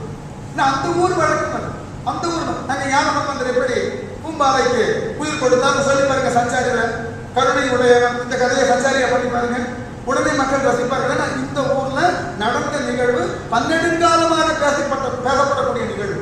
ஆக எல்லாருக்கும் அது பிடிக்கும். இந்த அடிப்படையை முதல்ல வகுத்து கொடுத்தது கூத்தநூல். இது வரிநூல்ல பார்க்கறது. அடுத்தது கலைநூல். நாம நினைத்திருக்கிறத விட அதிகமான பகுதி கலைநூல். கலைநூல் என்றால் கை கால்கள் இவைகளினுடைய இயக்கங்கள், அபிநயங்கள். அதாவது 3ஆ பிரிக்கிறாங்க இல்லையா வடமொழியில, அங்கம், உபாங்கம், பிரத்யாங்கம், தனித்தனியாக இருக்கிறது. இவர் கொடுத்திருக்கக்கூடிய பட்டியல் பிரகாரம் பார்த்தால் நாட்டிய சாஸ்திரம் என்கின்ற பரத சாஸ்திரம் கூத்தநூலுக்கு முன்னாடி விக்னி ஒரு வெளிப்பட்டிய மாதிரிதான் எனக்கு தெரியும். கூத்தநூலினுடைய பீச்சை பார்த்தீங்கன்னா, ஏனென்றால் நினைச்சு பாருங்க, இருக்கிறது 2 கண்ணு, இருக்கிறது 10 விரல். இந்த 10 விரல் இவர் காட்டக்கூடிய அபிநயங்கள், இந்த விரல் இயக்கத்திற்கு ஒரு கொடுக்கக்கூடிய விளக்கங்கள் 360 விதமான சிங்கிள் ஹேண்ட் கெஸ்டர் கொடுத்துருக்கேன். என் புத்தகத்தில் பதிப்பிச்சிருக்கேன். இந்த ஹேண்ட் கெஸ்டரை நான் ஒரு நடன பெண்ணை வைத்துக் கொண்டு கையை பிடிக்க சொல்லி போட்டோ எடுத்து போட்டேன். இது வரைஞ்சது இல்லை, லட்சுமி ராமசாமி பண்ணாங்க. 360 விதமான சிங்கிள் ஹேண்ட் கெஸ்டர். நாட்டிய சாஸ்திரம் எத்தனை ஹேண்ட் கெஸ்டர் சொல்லியிருக்கு? Single hand gesture 33, double hand gesture முன்னாடி 13, பின்னாடி 15 முடிச்சு போச்சு. அதை விட கூத்தநூல் சொல்லக்கூடிய அபிநய அர்த்தங்களையும் நிறுத்த அர்த்தங்களையும் கணக்கிட்டால் கூத்தநூல் காமிக்கக்கூடிய நிறுத்த அர்த்தங்களுக்கு முன்னாடி நாட்டிய மரபு நிற்கிறது இல்லை, நாட்டிய சாஸ்திரம் நிற்காது. அவ்வளவு நிறுத்த அர்த்தங்கள் இருக்கு. ஏனென்றால் ஒவ்வொரு உணர்வினையும் அந்த உணர்வினது உள்ளீடுகளையும் விளக்கிற உதாரணம் இருக்கு. பிற்காலத்துல அடவுகளை மெக்கானிக்கலாக பார்க்கணும். இன்னைக்கு நடன அடிக்கடி மேடையில் பேசுறது ஜெயச்சந்திரன் போன்றவர்களுக்கு எல்லாம் தெரியும். நடனம்னு சொன்னா இன்னைக்கு ஒரு வர்ணம், எல்லாருக்கும் நடன நிகழ்ச்சி பார்த்துருக்கீங்க. ஒரு வர்ணம் நடக்கும், வர்ணத்துல பல்லவி அனுப்பல்லவி. அந்த பல்லவிக்கு அனுப்பல்லவிக்கு டிராவல் பண்ணும்போது நடன ஆடக்கூடியவர் திரிகால ஜதி பண்ணுவார், 3 வேகத்துல ஜதி பண்ணுவார். நடனத்தின் பாடுபொருளுக்கு ஏற்றாற் போல ஜதி இருக்கணும். ஆனா இன்றைக்கு பெரும்பாலானோர் என்ன பண்றாங்க, நடனம் சிங்கார ரசமா இருக்கும், நடனம் ஆட தலை தெறிக்க 3 கால ஜதி ஆடுவோம். எதுக்கு? அது வீரமான பதமா வர்ணமா இருக்கட்டும், நீங்க திரிகால ஜதி பண்ணுங்க, பொருத்தமா இருக்கும். காருண்யத்தை சொல்ற வர்ணமா இருக்கும், திரிகால ஜதி தலை தெறிக்க ஆட வேண்டியது. அப்பதான் இந்த முறை எங்கிருந்து வந்தது? ஆனால் தமிழ் மரபுல நாட்டிய இயக்கத்துல ஜதிகள் என்று சொல்லக்கூடிய அடவுகளோ அதற்குண்டான காலப்பிரமாணங்களோ பாடும் பொருளுக்கு ஏற்றாற் போல் தான் இருக்க வேண்டும். கூத்தனூர் வரையறுக்கும் சாதாரண விஷயம் சொல்லிடலாம். இங்க வாசப்படி இருக்கு, நான் நீங்க உட்காந்துருக்கோம், யாரோ ஒருத்தர் தடிக்க விடாது, விழக்கூடியவர் யார் என்பதற்கு ஏற்றாற் போல் நம்முடைய இயக்கங்கள் மாறும். விழக்கூடியவர் நம்ம அப்பாவா இருந்த ஓடும், நம்ம குழந்தையா இருந்தா பாஞ்சிடுவோம், நமக்கு வேண்டாத அளவுக்கு பார்த்து இப்படி வெளியே பார்த்துட்டு மாறிடும். அப்போ அந்த பாடும் பொருள், அந்த நிகழ்வு நடந்தாச்சு, அந்த நிகழ்வினுடைய வெளியீடுகளுக்கு ஏற்ற மாதிரி தான் உங்க இயக்கம். அதை நீங்க எப்படி கன்சீவ் பண்ணிருக்கீங்க, உங்களுடைய கன்சீவிங் என்ன, அதுதான் அங்க இயக்கம். இதை கூத்தனூர் தான் முதல்ல பேசி மற்ற இடத்துல எடுத்து பார்த்தீங்கன்னா அடவுகள் என்பது சேர்க்கப்படக்கூடிய ஒரு கோவை இல்லை. நடன அடவுகள் உடல் இயக்கம் என்பது உணர்ச்சியின் வாயிலாக தான் வெளியே வலிமை ஒழிய. இப்ப தொடுதல் எடுப்போம், கூத்தனூருடைய விளக்கம். தொடுதல் தொடுதல் என்பதற்கு பொருள் உண்டு. ஒரு குழந்தை நம்மை தொடுவதற்கும், நண்பன் நம்மை தொடுவதற்கும், நம் தாய் நம்மை தொடுவதற்கும், நம்முடைய காதலி தொடுவதற்கும் வேறு வேறு உணர்வு இருக்கு. எல்லாம் ஒரே உணர்வுக்குள்ள கொண்டு வராது. முகபாவம் மாறும், உடல் இயக்கம் மாறும், உடல்ல ஏற்படக்கூடிய அந்த கெமிக்கல் ரியாக்ஷன் மாறும். இதை முதல்ல புரிந்து கொண்டு அதற்கேற்றாற்போல் பாவத்தை காண்பி. தொடுதல் என்கின்ற ஒன்றை பொதுவாக எடுத்து பார்த்தாது. இந்த நுணுக்கம் பின்னாடி வந்து எந்த நூலையும் சொல்லப்படலை. அதுதான் முக்கியம். ஒவ்வொரு உணர்ச்சியும் இப்படி பேசுறது. உதாரணம், நான் வேடிக்கையா சொல்லுற வகுப்புல, நடன வகுப்புல சொல்லும் போது, ஒன்றை இழந்தோம் துக்கப்படுவோம். அந்த இழப்பு எதன் பின்புறத்ததுன்னு தெரிஞ்சதான் துக்கத்தினுடைய இன்டென்சிவிட்டி புரியும். நீங்க கடைக்கு போறீங்க, கையில பர்ஸ் எடுத்துட்டு போறீங்க, எடுத்துட்டு போன பர்ஸ் லாஸ்ட் சொன்னாரு. அந்த பர்ஸ்ல இருக்கக்கூடிய பணத்தின் அளவிற்கு ஏற்றாற்போல் நம்ம துக்கம். 5 ரூபாய் போச்சுன்னு சரி போப்பா, நீ என்ன மாதிரி தொலைக்கணும்னு இருந்து தொலைச்சாச்சு. 50 ரூபாய் இருக்கட்டும், கொஞ்சம் கவனமா இருந்திருக்கலாம், சரி போட்டோம். 500 ரூபாய் இருக்கட்டும், வீட்டுக்கு போய் வாங்கி கட்டிக்க போறோம். பொறுப்பே இல்லாம வந்து என்ன திட்ட போறாங்க. 5000 ரூபாயா இருக்கட்டும், அங்கேயே ஆரம்பிச்சு அந்த ஸ்பாட்லயே ஆரம்பிச்சிருவோம். என்ன காரணம்? இன்டென்சிவிட்டி. நீ இதெல்லாம் கூத்தனூர் சொல்லியது. இது துக்கம் தான், இழப்பு தான். இந்த இழப்பினுடைய காரணிகளை தெரிஞ்சுக்கோ, அப்பதான் உன்னால பாவம் பண்ண முடியும். காரணி தெரியாமல் பாவத்தை காமிக்காது. முக்கியமான அடிப்படை, வேற எந்த நூலும் சொல்லாத ஒரு செய்தி. அடுத்தது கலை நூலுக்கு அப்புறம் கரண நூல். இன்றைக்கும் எங்களுக்கு எனக்கு உண்மையிலேயே சேலஞ்சிங்கா இருக்கிற பகுதி. இதை பற்றி நான் தனியா ஒரு நூல் எழுதணும்னு, ஆராய்ச்சி பட்டு எழுதணும்னு ஆரம்பிச்சேன். இது வரைக்கும் ஒரு 8 முறை ஆரம்பிச்சிருக்கு. 8 முறை ஆரம்பித்து ஒரு 200 பக்கம் எழுதி ரீச் பண்ணாரு. ஏனென்றால் இவர் சொல்லக்கூடிய செய்தியை நான் விளக்கி எழுத வேண்டும், எளிய தமிழ்ல எழுதணும்னாக்க எனக்கு இந்த கர்ண நூலை மட்டும் எழுதுவதற்கு 3000 பக்கம் 3000 பக்கம் வேணும். சாய்ப்புன்னு எடுத்துக்கிறது. எப்படி பிரிக்கிறாருன்னா, உடம்பை 3 புறா பிரிச்சிருது. மைக்கிறது பரவாயில்ல. காலில் இருந்து இடை வரைக்கும் ஒரு பகுதி, இடையிலிருந்து கழுத்து வரைக்கும் ஒரு பகுதி, கழுத்திலிருந்து தலை வரைக்கும் ஒரு பகுதி. இந்த 3ஆக பிரித்து இதனுடைய மாற்று அமைப்புகள் தான் காரணம். இந்த சாய்ப்ப பர்மிட்டேஷன் காம்பினேஷன் மல்டிபிள் பண்ணிக்கிட்டே போறாரு. சொல்லக்கூடிய அளவை பார்த்தீங்கன்னா, இதை எளிய தமிழ்ல பேசுறது, ஒவ்வொரு சாய்ப்புக்கும் நான் ஒரு ஸ்டிக் டயக்ராம் போட்டேன்னா ஒரு 5000 டயக்ராம் முடியல. ஏன்னா இதுக்கு எனக்கு என்னுடைய வாழ்நாள் பணியா செய்யணும். ஓய்வு பெற்றதுக்கு அப்புறம் பொறுமையா உட்கார்ந்து செய்யணும். இந்த வேலைக்கு நடுவில் இதை செய்ய முடியாது. இந்த திட்டம் இருக்கிறது ஜெயச்சந்திரனுக்கு தெரியும். இது பெரிய அளவில் செய்யணும். ஏனென்றால் கர்ணத்தை பற்றி நாம் என்ன நினைத்து கொண்டிருக்கிறோம்? நமக்கு கிடைச்சிருக்கக்கூடிய 3 சான்றாதாரங்கள் தில்லை கோவில், பெருவுடையார் கோவில், சாரங்கபாணி கோவிலை தான் முதன்மைப்படுத்துகிறோம். அதற்கு முன்பே கர்ணம் பற்றின ஒரு தெளிவான வரையறையை கொடுத்தது கூத்தனூர். ரொம்ப பிக்சரிஸ்டிக்கா இருக்கிறது. அந்த கூத்தனூருடைய அமைப்பு பார்த்தீங்கன்னா வரைபடம் போட்டுள்ளாங்க. இது இந்த கர்ணம். அதற்கு விளக்கம் சொல்லுகிற கர்ணம் என்பது ஒரு ஃப்ரேசல் என்கின்ற. இப்ப நான் பின்னாடி நடனத்தில் சொல்லும் போது சொல்லுவேன், உங்களால் செய்யக்கூடிய அடவு என்பது சொற்கள், கரணம் என்பது ஃப்ரேஸ். இந்த அராபி லெட்டர்ஸை பார்த்தீங்கன்னா தெரியும். அராபி அண்ட் சித்திர எழுத்துக்கள் எழுதக்கூடிய சைனீஸ், ஜப்பானீஸ் பார்த்தீங்கன்னா முதல்ல அந்த சப்தத்தை கொடுக்குற கொடுக்குற ஸ்ட்ரோக்கா இருக்கும். வளர்ந்த நிலையில ஜப்பானீஸோ சைனீஸோ பார்த்தீங்கன்னா ஒரு ஸ்ட்ரோக் ஒரு சென்டென்ஸ் முடிச்சு. இதே வேலை கர்ணம் பண்ணியிருக்கு. எனக்கு ஆச்சரியம் என்ன என்றால், அதீதமான கற்பனையா இருக்கலாம், நரசையா போன்றவர்கள் அதுக்கு முடிவு சொல்லலாம். இந்த கர்ணங்களினுடைய வரி வடிவங்களைத்தான் பிற்காலத்துல சித்திர எழுத்துக்களாக மாற்றினார்களோ எனக்கு சந்தேகம். இந்த வரலாற்றுல பார்க்கக்கூடிய மிகப்பெரிய தெரியாது. ஏன்னா ஸ்டிக் டயக்ராம் போட்டு பார்த்தா எல்லா சித்திர வடிவமா வருது, எல்லா சித்திர வடிவம். அதாவது ஒரு காலத்துல வந்து அந்த களிமண் தகடுகள் பிளேஸ்ல பதிந்த எழுத்துக்கள் போலே இந்த ஆப்பு எழுத்துக்கள் என்றோ சித்திர எழுத்துக்கள் என்றோ சொல்லுகிறார்களே, அதற்கு எல்லாம் முன்னோடியாக இந்த கர்ணங்களில் கையாளப்பட்ட சொற்களும் அதனுடைய அமைப்பியர்களும் இருக்குமோ என்கின்ற சந்தேகம் எனக்கு ரொம்ப நாளா உண்டு. அந்த வரலாற்று போக்கோடு ஆராய்ச்சி பண்ணக்கூடிய நேரமும் வேணும், தகுதியான துணைவர்களும் வேணும். இதை எடுத்து எங்க விட்டு முடிக்க முடியாது. இந்த அடிப்படை இதை பற்றி நான் பேசிக் கொண்டிருந்த பொழுது என்னுடைய நண்பர் இதில் இருக்க டெக்சாஸ் இன்ஸ்டியூட்ல இருக்க, அவர் வந்து அட்வான்ஸ்டு போஸ்ட் டாக்டரேட் இன் பிசிக்ஸ். திடீர்னு கொஞ்சம் மனசு மாதிரி தமிழ் படிக்க ஆரம்பிச்சு. போஸ்ட் டாக்டரேட் இன் தியோரிட்டிக்கல் பிசிக்ஸ். அமெரிக்காவில் 20 வருஷம் வேலை பார்த்துட்டு திடீர்னு நம்முடைய ஹாக் இருக்கார் இல்லையா, ஹாக் கிட்ட தமிழ் படிக்க ஆரம்பிச்சிட்டார். முத்துக்குமார்னு பேர், மாபலத்துக்காக படிச்சுட்டு அவர்கிட்ட பேசிக் கொண்டு அவர் வந்து அவருடைய பிஹெச்டி என்னன்னாக்க பிளேசஸ் இன் சங்கம் லிட்ரேச்சர். ரொம்ப அழகான ஆராய்ச்சி, பிஹெச்டி கொடுத்தாச்சு அமெரிக்கன் யூனிவர்சிட்டி. அவரும் நானும் பேசிக் கொண்டிருந்த பொழுது இந்த பேச்சு வந்து சொன்னார், இந்த கர்ணங்களில் உண்டான வரி வடிவங்களையும் அவர் கொடுத்த லீட் சிந்து சமவெளி நாகரிகத்தில் இருக்கக்கூடிய எழுத்துக்களோடு உங்களால் ஒப்பிட முடியுமான்னு கேட்டேன். ஆடி போயிட்டு எனக்கு அப்படி தோன்றுகிறது.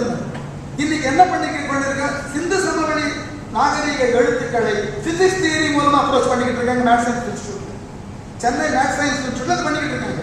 இந்த மேத்தமேட்டிக்கல் சிம்பலும் பிசிக்ஸ் சிம்பலோட இதை சேர்த்து பார்த்தால் பல புதிய பரிமாணங்கள் கிடைக்கின்றதுன்னு சொல்லிக்கிட்டு இருக்காங்க. அவர் எங்கிட்ட பேசுறார், இதை பேசுகின்ற பொழுது சார் உங்க கூத்தூர்ல சொல்லி இருக்கக்கூடிய கலந்துகளுக்கு உண்டான சாய்ப்பினுடைய ஸ்ட்ரோக்கையும் இந்த எழுத்துக்களையும் ஒப்பிட்டு பார்க்கலாமா, பார்த்தால் நமக்கு புதிய வாய்ப்புகள் புதிய பரிமாணங்கள் கிடைக்குமான்னு நீங்க வாங்க அமெரிக்காவிலும் சேர்ந்து செய்வோம் இருக்கேன். அடுத்த பகுதி, ஏன்னால் கர்ண நூல் என்பது மிகப்பெரிய பறந்துபட்ட ஒரு கடல். அடுத்தது கர்ண நூலுக்கு அப்புறம் அவர் சொன்னது தாள நூல். இன்றைய நவீன தாளங்களினுடைய வேறு, அதுக்கு பேரு தாள சமுத்திரம்னு கொடுக்கிறது. புத்தம் நூலுக்கு பேர் தாளம். அவர் ஒருவர் தான் இதுவரைக்கும் தெரியாத ஒரு விஷயத்தை சொல்லியிருக்க. இன்றைய சூழல்ல இசைக்கும் நடனத்தினுக்கும் தாளங்கள் ஒன்றுன்னு சொல்லி இருக்க, கூத்தனூர் ஆசிரியர் மட்டும்தான் நடனத்திற்கு உரிய தாளங்கள் வேறு, இசைக்கு உரிய தாளங்கள் வேறு பிரிச்சு.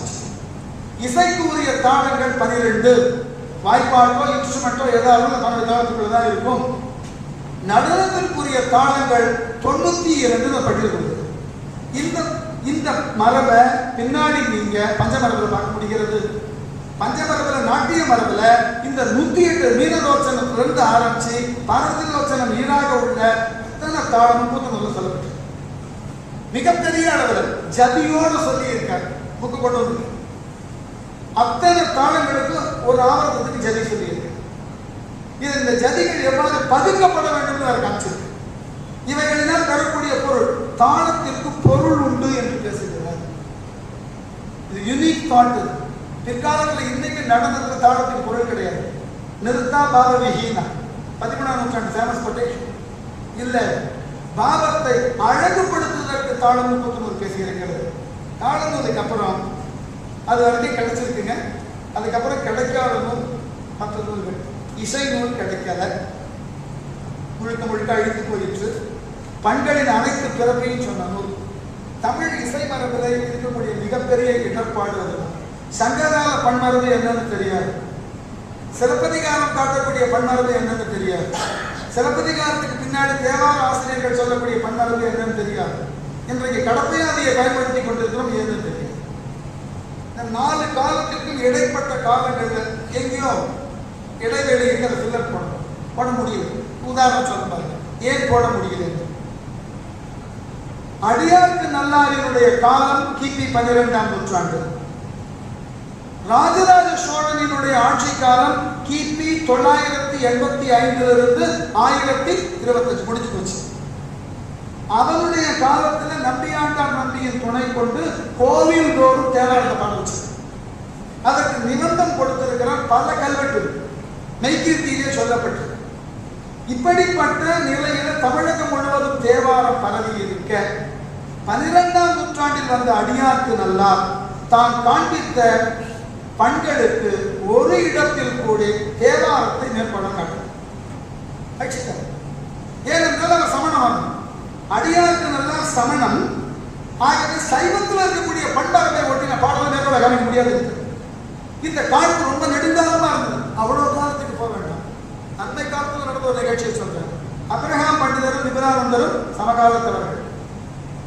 ஒருத்தர் தஞ்சாவூர், ஒருத்தர் அண்ணாமலை பல்கலைக்கழகம். 2 பேரும் சமகாலத்தவர்.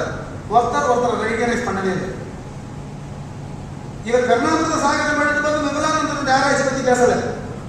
விபுலானந்தர் யாழ்நூலை பற்றி பேசுகின்ற பொழுது இசை மரபுக்கு கருணாமிர்த சாகரத்தை ஒரு நிமிடம் போட்டோம். அந்த அளவுக்கு காழ்ப்பு. இந்த காழ்ப்பினாலேயே இந்த எல்லா மரபுகளையும் நம்ம விட்டு போச்சு. ஒன்று நம்மிடையே இருந்த காழ்ப்பு, மற்றொன்று வடமொழியாளர்களால் அனுப்பப்பட்ட திணிப்பு. ராஜராஜ சோழன் எவ்வளவு பெரிய தமிழ் மன்னனாக இருந்தாலும் ஆழங்கால் பட்ட வடமொழி புரியும். அவர் கோவிலுக்கு என்ன பேர் வச்சார்? பெருவுடையார் வைக்கல. அவர் வைக்கல, பிரகதீஸ்வரன் தான் பேர் வச்சு. 16ஆம் நூற்றாண்டுல 16ஆம் திருமுறையில பாத்தீங்கன்னா பிரகதீஸ்வரன் பண்ணுதான். என்ன காரணம்னா வடமொழியின் அது ஒரு நல்ல மேற்கோள் சொல்லலாம் பாருங்க. தேவாரத்தில் ஒரு பதிகத்தில் கூட வடமொழி பெயர் இறைவனுக்கோ கோவிலுக்கோ ஊருக்கோ கிடையாது. ஆனால் இன்றைக்கு நடைமுறைக்கு அத்தனை கோவிலில் தமிழ் பேர் இருக்கா பாருங்க. எங்காயிலும் ஒரு கோவிலுக்கோ இறைவனுக்கு தமிழ் பேர் இருக்கா பாருங்க. தேவாரம் அத்தனை எடுத்து பாருங்க. அதிகமாக டிராவல் பண்ணவர் ஞான சம்பந்தர். அவருடைய அத்தனை தேவாரத்தையும் எடுத்து பாருங்கள். அந்தந்த ஊருக்கு தமிழ் பேர் தான் கொடுப்பார். அந்தந்த இறைவனுக்கு தமிழ் பேர் தான் இருக்கும். ஒரு வட சொல் கிடையாது. ஆனால் ராஜராஜ சோழன் காலத்துக்கு பின்னாடி முழுக்க முழுக்க எல்லா கோவில்களுக்கும் மடங்கு தன்னுடைய சொந்த புகழை சொல்லுவதற்கு மெய்கீர்த்தின்னு தான் அவர்கள் கீர்த்தி என்பது தமிழ் சொல்ல. இந்த அடிப்படையை பண்ணினார். இதுதான் அடிப்படை. ஆகவே இந்த இசை மரபு அழிச்சு போனதுக்கு காரணம் நம்மிடம் இருந்த காழ்ப்பு. இவர் காமிக்கக்கூடிய கூச்சல் அந்த நூல் முழுமையா கிடைக்கிறது. இவரே குறிப்பு கொடுத்துட்டார். அடுத்தது அவைநூல். அவைநூல் என்பது நடன அரங்குகளினுடைய அமைப்பை பற்றி பேசின மிகப்பெரிய நூல் குறிப்பிட்டிருக்கிறார். அந்த நூல் கிடைக்கிறது. நடன அரங்கை பற்றி நமக்கு தெளிவா பேசக்கூடிய முதல் நூல் எதுனா கிடைச்சதுல சிலப்பதிகாரத்தில் அடியாருக்கு நல்லா இருந்ததுதான். எப்படி அந்த நிலமானது பண்படுத்தப்பட வேண்டும், அந்த நிலத்தினுடைய தன்மை எவ்வாறு அதை உழ வேண்டும், கட்டணம் எப்படி கட்டணும் எல்லாம் சொல்லி, மேடை எப்படி அமைக்கணும், அந்த விதானம் எவ்வளவு, 7 கோல் நீளத்தது, 8 கோல் அகலத்தது, 1 கோல் உயரத்தது இலக்கணமே எடுத்துட்டு வர. கூத்த நூல் இதைவிட விரிவாக பேசி இருக்கிறது. நமக்கு கிடைக்கிற அந்த முதல் நூல் கிடைத்திருந்தால் ஒரு அன்னைக்கு இருந்த ஆர்கிடெக்சரல் எக்ஸலன்ஸா இருந்தது. கிடைக்காம பண்ணிட்டாங்களோ தெரியல. கிடைக்காம பண்ணிட்டாங்கன்னு என்னால 3 எக்ஸாம்பிள் காட்ட முடியும். வீரமா முனிவரும் சிவபிரகாசரும் சமகாலத்தில் வாழ்ந்திருக்காங்க. வீரமா முனிவர் தெரியும், தேம்பாமணி எழுதினவர், தொன்னூல் எழுதினவர், சதுரகராதி எழுதினவர், தமிழகத்தினுடைய உரைநடைக்கு மூல ஆசிரியர், பரமார்த்த குருவும் சீடர்கள் எழுதினார். அவர் வாழ்ந்த காலத்துல சிவபிரகாசர் வாழ்ந்திருக்கார். சிவபிரகாசர் ஒரு வீர சைவர். செந்தமிழ் நூல்கள் 36 எழுதியிருக்காங்க. நூலே அப்படிதான் பட்டியல் கொடுப்போம். சிவபிரகாசர் அருளி செய்த செந்தமிழ் நூல்கள் 36, கிட்ட 35 நூல்கள். ஒரு நூல் மிசை. அந்த நூல் என்னன்னா, வீரமாமுனிவரை எதிர்த்து சிவபிரகாசர் இயேசு மத நிராகரணம் ஒரு புக் எழுதியிருக்கு. அந்த காலத்தில் அது வழக்கம். ஒரு மதத்துக்கு இன்னொரு மதம் மறுபழுது வழக்கம். சிவஞான சித்தியார் எழுதிய பரமக்கம் சுபக்கம் எழுதலையா, மணிமேகலை சொல்லலையா, நீலகேசியில இல்லையா, எல்லா மக்களையும் சாடுவது. அந்த மாதிரி கிறிஸ்துவ மதத்தை சாடி இருக்கு. இயேசு மத நிராகரணம் அந்த புக்கு லண்டன் மியூசியத்தில் இருக்கு. நம்ம கிட்ட காட்டுங்க. ஏனென்றால் அந்த மதத்தை சார்ந்த ஒரு தவறான சிந்தனையை விதைத்துவிடக் கூடுங்க ஆங்கிலேயர்கள் ஆண்ட பொழுது நூல் எடுத்து போயிடும். எடுத்து பத்திரமா வச்சிருக்கான், நம்ம படிக்க முடியும். என்ன காரணத்தினால் அந்த மதத்தை நிராகரித்திருக்கிறது அடிப்படை நம்ம தெரிஞ்சுக்கிறாங்க. நாம இன்னைக்கு மறுக்கிறதுனால அந்த மதம் நம்ம நாட்டை விட்டு போயிடுறது. காரணம் தெரிஞ்சுக்கணும் இல்லையா? எதனால இதை மறுத்து இருக்கிறார். ஒரு அகாடமிக் இன்ட்ரெஸ்ட் தான். அது பதில் நானும் கடந்த ஒரு 7 வருஷமா ட்ரை பண்ணிட்டு கிடைக்க மாட்டேங்குது. ஒரு அற்புதமான நூல்றாங்க. அந்த மடத்தில் இருக்கிறவர்களே கூட கேட்டு பார்த்தபோது தெரியல. ஏன்னா தமிழ்ல தர்மபுரம் ஆதீனம் தான் பல நூல்களை தொகுத்து வச்சு அந்த மடத்தை சார்ந்த புலவர் தான். அங்கதான் முதல்ல தமிழ் எழுதி வச்சு அந்த மடத்து நூலகத்திலே கிடையாது.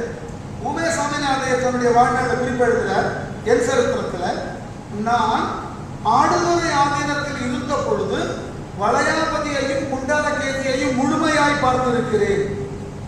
பின்னாளில் நான் தமிழ் இலக்கியங்களை நூலாக பதிப்பிக்கக்கூடிய நிலைமை வந்த பொழுது அந்த நூல்கள் வழக்கு ஒழிந்து போயின. 30 வருஷத்துக்கு 30 வருஷத்துக்கு 2 நூல் ஆயிடுச்சு. அவர் முன்னே இரவில் பூத்த முதல்ல ஒரு கட்டுரை எழுதியிருப்பார். என் சரித்திரத்தை படிச்சு பார்த்தீங்கன்னா என்ன காரணம்னா, ஒரு பாட்டில் ஒரு 4 மலர்களினுடைய பேர் விடுபட்டு போயிருக்கு. தேடிட்டு போற தர்மபுராதீனத்துல இருந்து அந்த நூல்கள் கோலை சுட்டி கிடைக்கும்னாரு. அந்த காலத்துல திருவாவடுதுறைக்கு தர்மபுராதீனத்துக்கும் கடுமையான சண்டை. ஒருத்தர் மதிக்க மாட்டாங்க. இவர் போய் கேட்கிறார் திருவாவூர் ஆதீன மேலகர சுப்பிரமணிய தேசிகர்கள், நான் அங்க போய் பார்க்கட்டுமா? தமிழ் தானே போய் பாரு, அவர்களுக்கு நமக்கு ஆகாது, தமிழ் என்ன செய்து போகுது. இவர் அங்க போற ஆதீனோட வரவேற்கிறாங்க. நூலகத்தை திறந்து விட்டுட்டார். ஆதீனகரத்தை போய் பாருங்க. முழுக்க உள்ள போனவர் வெளியில வந்து ஓலை கட்டிக்கிட்டே போறாரு. ஒண்ணுமே கிடைக்கல. பசுமடத்து தம்பரானோட வந்து சொல்றாரு, நாளைக்கு ஆடி 18ங்க சில ஓலைகள் ஆத்துல விடத்துக்கு மூட்டையை கட்டி வச்சிருக்காங்க, அதை போய் வேணா பாருங்க. ஓடுறாரு. அந்த நிலவு ஒளியில அந்த ஓலை கிடைச்சது அவருக்கு. எனக்கு பேர் வச்சா இரவில் பூத்த முல்லை. அர்த்தம் இப்படி அழிச்சிருக்கோம். தமிழ் இலக்கியத்தை மட்டுமில்லை, எல்லா பகுதியையும் அழிச்சிருக்கோம். அதுக்கு நல்லா வரலாற்றில் இருக்கக்கூடிய பதிவுகள். அப்படி போனதான் இசை பற்றின நூல்கள். அடுத்தது அவை நூல். கண்ணூல்னு ஒன்று எழுதிங்க. மற்ற நூல் கிடைச்சா கூட எனக்கு கவலை இல்லைங்க. கண்ணூல் கிடைக்கணும்னு ஆசைப்படுறேன். எங்க கிடைக்குமோ? தமிழ் தாய்க்கு உண்மையிலேயே அந்த நூலை பற்றின சிந்தனை இருந்தன வரும். ஏனென்றால் நடனம் செய்வோருக்கு உண்டான அத்தனை பிசியோதெரபிகள் மற்றும் இன்னைக்கு நடனத்தையும் பிசியோதெரபியையும் சேர்த்து பார்க்கறதுக்கு ஆட்களே இல்லை. கண்ணப்புகழ் அப்படி மாதிரி ஒரு சிலர் தான் இருக்காங்க. நடனத்தை செய்பவர்கள் அவர்களுக்கு உண்டான கழிப்பு ஆயின்மெண்ட்டை பற்றி கொடுத்துருக்காங்க. என்னென்ன எண்ணெய்கள் தயாரிக்கப்பட வேண்டும், என்னென்ன கழிப்புகள் தயாரிக்கப்பட வேண்டும், அவர்களுக்கு உண்டான மாற்று உடற்பயிற்சி என்ன, இவைகளை எல்லாம் தொகுத்து அந்த கண்ணூர்ல சொல்லி அதுவும் கிடைக்கிறது. இந்த 9 நூல்ல இசை நூல், அவை நூல், கண்ணூல் கிடைக்கிறது. கிடைத்தால் இதுவரைக்கும் நடன உலகில் புரியாத பல புதிர்கள், இதுவரைக்கும் கிடைச்சிருக்கிற நூலை முழுமையான ஆழங்கால் பட்ட தமிழ் ஆய்வு நெறியில பார்த்தீர்கள் என்றால் நாம் எந்த அளவிற்கு இந்த கூட்டங்களின் அந்த துணை கொண்டு நடனத்தை மீட்டுருவாக்க முடியும் என்று சொன்னால், நாட்டிய சாஸ்திரத்துக்கெல்லாம் பல 100 ஆண்டுகளுக்கு முன்பு தோன்றின ஒரு செம்மையான தெளிவான வரையறுக்கப்பட்ட கோட்பாடுகளை உடைய ஒரு நூல் என்றால் அது புத்த நூல் தான். இது வேற மாற்று சிந்தனையே இருக்க முடியாது. இதை எங்க வேணாலும் விவாதிக்கலாம். ஆனால் இந்த ரொம்ப வருத்தப்படுவேன், இந்த நூலை பற்றி மட்டுமல்ல, கூத்த நூலுக்கு பின்பு வந்த பஞ்சமரபுக்கு பின்னாடி வந்த ஆதிவேதார் எழுதின பரத சேனாதிபதியம் இந்த நூல்களை பற்றின குறிப்புகளை பிற்காலத்தில் நடன ஆய்வு செய்த ஒருவர் கூட தங்கள் ஆய்வு குறிப்பிடவில்லை. ரொம்ப வருத்தப்படுறேன். குறிப்பா சொல்லப்பட்டது எனக்கு வருத்தமே இல்லாத செய்தி எங்கு வேண்டுமானாலும் பரதக்கலை கோட்பாடு எழுதின முனைவர் பத்மா சுப்பிரமணியம் அவர்கள் இந்த 3 நூல்களை பற்றி ஒரு இடத்தில் கூட குறிப்பிட்டார். அதை விட வருத்தம், சிலப்பதிகாரத்தை பற்றி எங்குமே சுவடு காட்டவில்லை. எப்படி விட்டாங்கன்னு எனக்கு புரியாது. இந்த தமிழ் நெடுங்கணக்கில் இருக்கக்கூடிய வரலாற்றினுடைய மாற்றம் இல்லாத ஒரு பதிவுகள், இவைகளை எவ்வாறு இவர்கள் நீக்கிவிட்டு பரதக்கலையை சொல்ல முடியும்? இன்றைக்கு அதுதான் நம்பிக்கை. பரதரே, நான் மற்றொரு கருத்து சொல்லுவேன் வேடிக்கை, பரதெல்லாம் ரொம்ப பின்னாடி என்பதற்கு நிறைய சான்றுகள் இருக்கு. 1 2 நிறைய தர முடியும். நான் ரொம்ப பெரிய அளவில் நம்புவது எது என்றால், பல்லவர்கள் காலத்தில் எல்லா தமிழ் செய்திகளும் வடமொழியாக்கப்பட்டன. அதில் பரதக்கலையும் வடமொழிக்கு கொண்டு சேர்க்கப்பட்டது ஒன்று. தமிழில் பரதர் என்ற சொல்லுக்கு நடனம் செய்பவர்னு பொருள். பாணர்கள் என்றால் இசைப்பாட்டை பாடக்கூடியவர்கள். பரதர் என்று பரதவர்னா மீனவர், பரதர்னு சொன்னா நடனம் செய்பவர்கள். இந்த சொல்லே தமிழ் சொல், சந்தேகமே இல்லை. பரப்பு, பரத்தல், யூசிங் த ஸ்பேஸ். பறந்து ஆடுதல் என்றால் யூசிங் த ஸ்பேஸ். பறந்து ஆடுதல், அந்த பகுதியை நிறைவடைய செய்தல், இந்த பொருளை தான் கையாண்டு இருக்கோம். இந்த அடிப்படையில் வரலாற்றில் இந்த கூத்தனூரினுடைய மிகப்பெரிய சாதனை அளவிடற்கரியது.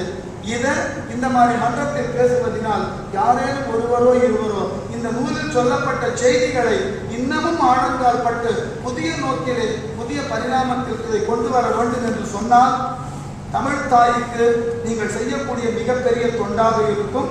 மறைந்து போன நம்முடைய நடன கலையை மீட்டுருவாக்கம் செய்த பெருமை தமிழ் வரலாற்றிலே உங்களுக்கும் கிடைக்கும். நன்றி. வினாக்கள் எதுவும்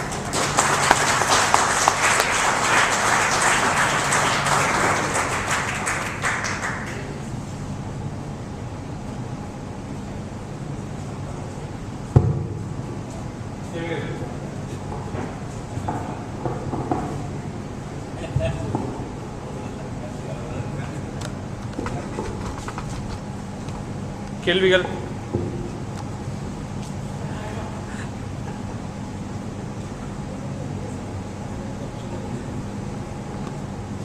சார், நீங்க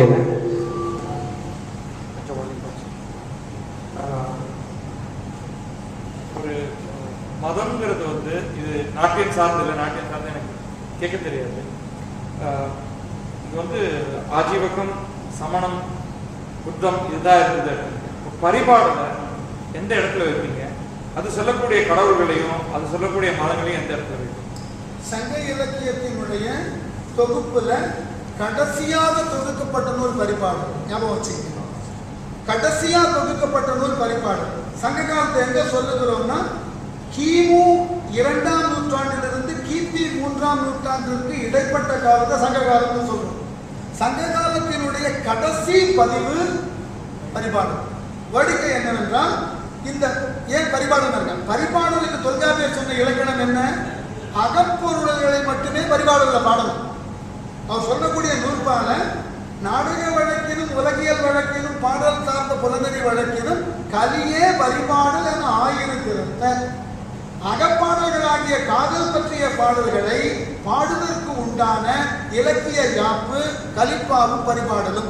ஆனா பின்னாடி கிடைச்சிருக்கக்கூடிய 22 பரிபாடலும் தெய்வங்களை பாடுவதாக இருக்கிறது. ஆகவே அவர்கள் சொன்ன கலி பரிபாடலும் இதுவும் ஒன்றா என்பது பெரிய ஆராய்ச்சிக்குரிய செய்தி. வேண்டாம். பரிபாடல்ல சொல்லப்பட்டிருக்கக்கூடிய முருகன் பற்றின பிறப்புகள் செவ்வேள் பகுதியை எடுத்து பாருங்க. முழுக்க முழுக்க நார்த்தன் இன்ஃப்ளூயன்ஸ். தமிழ்ல முருகன் என்று தொல்காப்பியர் சொல்லக்கூடிய முருகு என்கின்ற சொல் அழகின் குறியீடாக இருக்க பரிபாடல் காண்பிக்கக்கூடிய முருகன் வேறுபட்டவன். திருமுருகாற்று படைக்கும் பரிபாடல் இருக்கக்கூடிய செவ்வேளுக்கும் மலைக்கும் மடுவுக்கும் இருக்கிற வித்தியாசம். திருமுருகாற்று படையில 6 இடங்களையும் அவர் சொல்லுகின்ற பொழுது ஒரு குறியீடாக காண்பித்தார், ஆனால் ஒரு உருவமாக காண்பித்தார். ஆகவே பரிபாடல் ரொம்ப வடமொழியாளர்களினுடைய இன்ஃப்ளூயன்ஸ். அது வந்ததற்கு பிறகுதான் இங்க சமய சிந்தனையே தெளிவா தெரிஞ்சுக்கணும். சமயம்ன்ற சொல் தமிழ்ல கிடையாது, சங்க காலத்தில் கிடையாது. ஏனென்றால் தொல்காப்பிய நூற்பா பிரகாரம் சகரக்கிழவி ஆ ஐ அவோடு ஏறாது. சகரம் என்பது சா என்றோ சை என்றோ சப் என்றோ மொழி முதல் மாறாதுன்னு இலக்கணம் எழுதி வச்சிருக்கார். நீங்க சமயம்னு சொன்னீங்கன்னா அது தொல்காப்பியத்துக்கு ரொம்ப பின்னாடி விட்டுற வேண்டும். ஆக பரிபாடல் சொல்லுவது வடபுலத்தினுடைய தாக்கத்தினால் சொல்லப்பட்ட கதைகளின் தொகுப்பு தான் பரிபாடல். ரொம்ப பிற்காலம் அதை சங்க காலத்தோடு சேர்க்க வேண்டும். சங்க காலத்தினுடைய மிக பின்காலத்து பதிவு அது வேற வழியில் இன்ஃப்ளூயன்ஸ் தெரியல எடுத்துக்கலாம். சமயம்ன்றது அந்த காலத்தில் கிடையாது.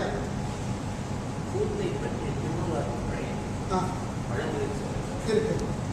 அந்த கூத்தை பற்றி திருமுருகாற்று படையில சொல்லக்கூடியது 2 விதத்தில் சொல்றாங்க. ஒன்று இறைவனின் நலம் வேண்டி ஆடின கூத்தா சொல்றாங்க. அவர்கள் ஆடின கூத்து எல்லாம் துறவை கூத்து. ஒன்றாக கூடி நின்று, உதாரணம் பார்த்தீங்கன்னா அன்றைக்கு இறைவனை வழிபாடு செய்வதற்காக செல்லக்கூடிய பயணிகள் வீதியில கூத்தாடி கொண்டே போவார்கள். பிற்காலத்தில் வழிநடை சிந்தினே எழுதப்பட்டது. இந்த வழிநடை கண்ணி வரும் பாருங்க, வள்ளி கணவன் பேரை வழிபோக்கம் சொன்னாங்க, வழிநடை சிந்து. அது கண்ணீர் மாத்திட்டாங்க, இல்லை அது வழிநடை சிந்து. ஆதி காலத்துல இந்த குறவை கூத்து என்பது சிந்து மெட்டில் அமைக்கப்பட்ட பாட்டு தான். அவர்கள் தங்களுடைய கலப்பை போக்கிக் கொள்ளவோ தங்களுடைய பரவசத்தை காட்டுவதற்கோ ஆடினது முருகாற்றுப்பட்டு அப்படி அதை விட அழகாக சொல்லப்பட்டது சிறுபானாற்றுப்பட்டு.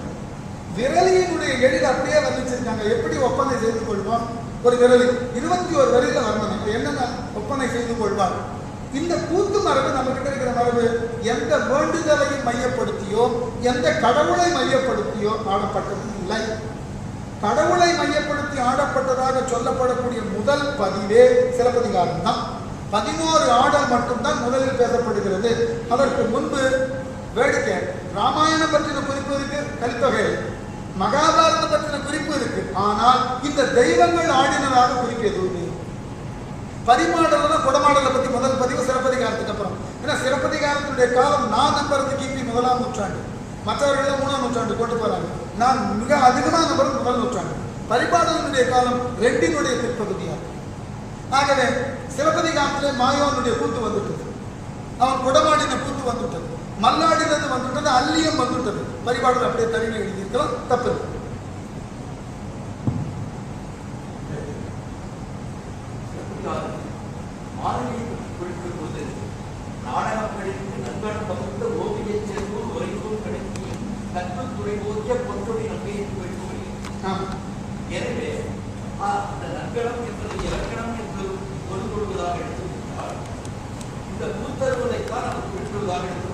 அப்படித்தான் சொல்லுகிறார் அடியாருக்கு நல்லார். முன்னாடியே சொன்னார் குவே சாமிநாதர் பதிப்பித்திருக்கக்கூடிய சிலப்பதிகார பதிப்பில் அடியாருக்கு நல்லாரின் வாழ்க்கை வரலாறை சொல்லுகின்ற பொழுது அடியாருக்கு நல்லார் குறிப்பிடுகின்றார் சிலம்பிலே இளங்கோவடிகள் சொல்லப்பட்ட நாட்டிய நன்னூல் என்பது கூத்த நூலாக இருக்க வேண்டும்.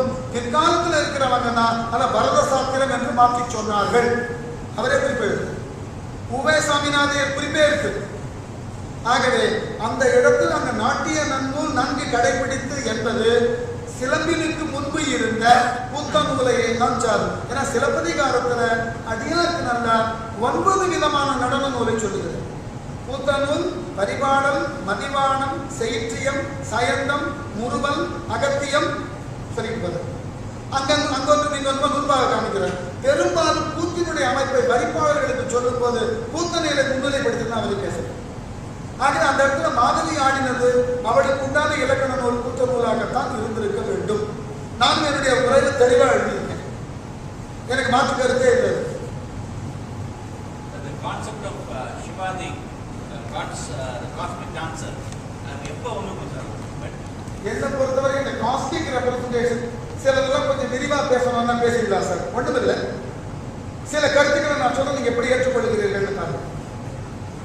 தொல் திராவிட மரபுல ஒரு ஊருக்கு பேர் வைக்க வேண்டும் என்றால் அந்த ஊரில் இருக்கக்கூடிய மரத்தை முன்னிலைப்படுத்தி பேர் வைப்பாங்க. இனி வரைக்கும் தான் மரபு. ஆற்காடு, ஆரூர், வேலங்காடு, ஆலங்காடு, ஆலங்காயம், இப்படிதான் இருக்கும். எல்லாம் அந்த மரங்களை பேர் வைக்கும். மதுரைக்கு பாருங்க கடம்பவனம், கடம்பவனம் ஜாதி. அதுபோல் சிதம்பரத்திற்கு பண்டைய பெயர் கிள்ளை. கிள்ளை என்பது ஒரு மரத்தோட பெயர். தொல்காப்பியத்தில் எழுதியிருக்கு, கிள்ளையும் கொல்லையும் கொல்லையும் மரப்பெயர் என்றே நுட்பம். அப்ப கிள்ளை என்பது மரங்கள் என்று சொன்னால் மரங்கள் நிறைந்திருக்கக்கூடிய காட்டுப்பகுதியில இருக்கக்கூடிய கடவுள் யாரா இருக்கும்? பெண் தெய்வமா இருக்கும். இதான் நம்ம மரம். ஏன்னா பெண் தெய்வத்துக்கு நாம என்ன பேர் கொடுத்திருக்கோம்? சங்க இலக்கியத்தில் காடு கிழவோள், காட்டை உறைவிடமாக கொண்டு இருக்கக்கூடியவள் பெண் தெய்வ வழிபாடு, தாய் தெய்வ வழிபாடு. ஆகவே இன்றைக்கு நம்ம கிட்ட பாருங்க, கடம்பவனத்துல யார் பெரியாரு? மதுரையில மீனாட்சி.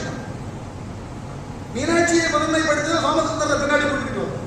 முதல்ல மீனாட்சி. ஆகவே காடு கிழவோள் என்பது காட்டில் இருக்கக்கூடிய பெண் தெய்வம். கொற்றவை, கொற்றவை என்பது என்னன்னா வெற்றியின் குறியீடு. கொற்றம் என்றால் வெற்றி, அவ்வா என்றால் பெண் தெய்வம். அவ்வளவுதான் விஷயம். கொற்ற அவ்வை கொற்றவை முடிஞ்சு. இப்போ இந்த கிள்ளையை பற்றின செய்தியை முதல்ல யார் பேசுகிறார்கள் பாருங்க. தேவார மூவர் யார் ஒருவரும் கிள்ளை என்றோ சிதம்பரம் என்றோ குறிப்பிடலாம், கோவில் என்றே குறிப்பிடுகிறார்கள். தேவாரத்தை எடுத்து பார்த்தீங்கன்னா கோவில் பாடியதுன்னு சொன்னா அது கிள்ளைய பாடியது. சைவ அடியவர்களில் காலத்தால் முந்தியவர்கள் 2 பேர். ஒன்று காரைக்கால் அம்மையார், மற்றொருவர் கண்ணப்ப நாயகர். இவங்க 2 பேரும் தான் கிபி 5ஆம் நூற்றாண்டில் சைவத்தில் இருந்த முன்னோடியான அடியவர்கள். வரலாற்று பதிவு. இதுல கண்ணப்ப நாயனார் அவர் எழுத படிக்க தெரியாதவர், கிராதர், வேலை. காரைக்கால் அம்மையார் வாணிக குலத்தை சேர்ந்த எழுத படிக்க தெரிஞ்சவர். சிதம்பரத்துக்கும் காரைக்காலுக்கும் இடைப்பட்ட தூரம் எவ்வளவு? ஆனால் ஏன் இந்த அம்மையார் தான் எழுதின 3 இலக்கியங்களிலும் சிதம்பரத்தை குறிப்பிடவே இல்லை? திருவாலங்காட்டு மூத்த திருப்பதிகத்திலோ, இரட்டைமணி மாலையிலோ, அற்புத திருவந்தாதியிலோ ஏன் சிதம்பரத்தை குறிப்பிடவில்லை? சிதம்பரம் அறிகிறது குறிப்பிட. ஆகவே அவர்கள் வாழ்ந்த காலத்தில் கிள்ளை என்கின்ற ஒரு ஊர் பெண் தெய்வத்திற்கு உரிய ஊராகத்தான் இருந்திருக்க வேண்டும். சிவனுக்கு உரிய ஊராக இருந்திருப்பதில் எனக்கு தெரிந்தவரை நியாயம் இல்லை, வரலாற்றறிஞர்கள் சொல்லும். ஏனென்றால் தில்லையில இருந்த காளியை இன்றைக்கு எல்லை காளின்னு சொல்லிட்டு, சிதம்பரத்துக்கு அவுட்டர்ல எல்லை காளி இருக்கா, அது தில்லைக்குள்ள இருந்தவர். அவரோட பெண்ணை வெளியே வச்சுட்டோம். சென்னியம்மன் பட்டணத்தை சென்னப்பட்டினம்னு சொல்லி அப்புறம் சென்னராயக்கர் மாற்றின பாருங்க. அந்த மாதிரி ஏற்பட்ட மாற்றம் இல்லை. இன்னைக்கு சென்னியம்மன் உண்டு, கோட்டைக்குள்ள சென்னியம்மன் இருந்தது உண்டு. வரலாற்றறிஞர்கிட்ட கிழக்கு சொல்லுவாங்க, நம்ம வெளியே கொண்டு வந்துட்டோம் மாதிரி. இந்த மாதிரி பகுதிகளில் பெண் தெய்வம் தான் இருந்தது. இந்த பெண் தெய்வத்தை ஏன் அந்த இடத்துல சைவத்திற்கு உண்டான இடமா மாற்றினது வரலாற்றில் ஏற்பட்ட பதிவு எப்படின்னா, தில்லை தோன்றியதற்கு காரணம் தில்லை கரையில் இருக்கக்கூடிய கடலூருக்கு வரலாற்று பெயர் திருப்பாதிரி புரியும். அங்க சமணர்களினது பல்கலைக்கழகம் இருந்ததாக வரலாற்று குறிப்பு இருக்கிறது. அங்குதான் நாவுக்கரசரே சமண மதங்களை பற்றின செய்திகளை தெரிந்து தர்மசேனர் என்கின்ற பட்டம் பெறுகிறார். அங்கிருந்து போனவர் தான் தர்மபாலர். ஹர்ஷவர்தனுடைய பீரியட்ல நாலந்தாக்கு போனவர் அங்கிருந்து போனவர், காஞ்சி மூலமா போயிருக்கு. இது வரலாற்று. இந்த சமண பள்ளிகளை கவுண்டரா எதிர்க்கிறதுக்கு ஒரு இடம் தேவைப்பட்டது. சிதம்பரத்தில் உருவாக்கி என்னை பொறுத்த மட்டில் பக்தி இயக்க காலங்களில் சிதம்பரம் உருவாக்கப்பட்ட நகரமே. அந்த நகரம் உருவாக்கப்பட்டதற்கு பிறகு அங்கு சொல்லப்பட்ட சிவனுக்கு சிவன் கையில் இருக்கிற அத்தனை உறுப்புகளையும் எடுத்துட்டாங்க. எல்லா உறுப்புகளும் பிற மதங்களின் சின்னங்களாக எடுத்து சூடிக்கொண்டிருக்கிறார். எதுவும் சைவ சமயத்துக்கு சம்பந்தம் இல்லை. கையில் இருக்கிற டமரு காஷ்மீரி சைவத்தின் குறியீடு, கையில் தலையில் இருக்கிற சந்திரன் சந்திரவாதத்தின் குறியீடு, திரிசூலம் என்பது இந்திரவாதத்தின் குறியீடு. ஒவ்வொரு சமயத்திலும் குறியீடு. அந்தந்த சமயங்களை எல்லாம் வென்று தான் தன்னேறு இல்லாத இறைவனாக வெற்றி கிடைப்பது அறிவிக்கிறது. இதான் ஆரம்ப காலத்து பதிமத்தை எடுத்து பாருங்க. நடராஜர் கால் கிடதான் தூக்கியிருக்க, கீழே பூதகன் கிடையாது.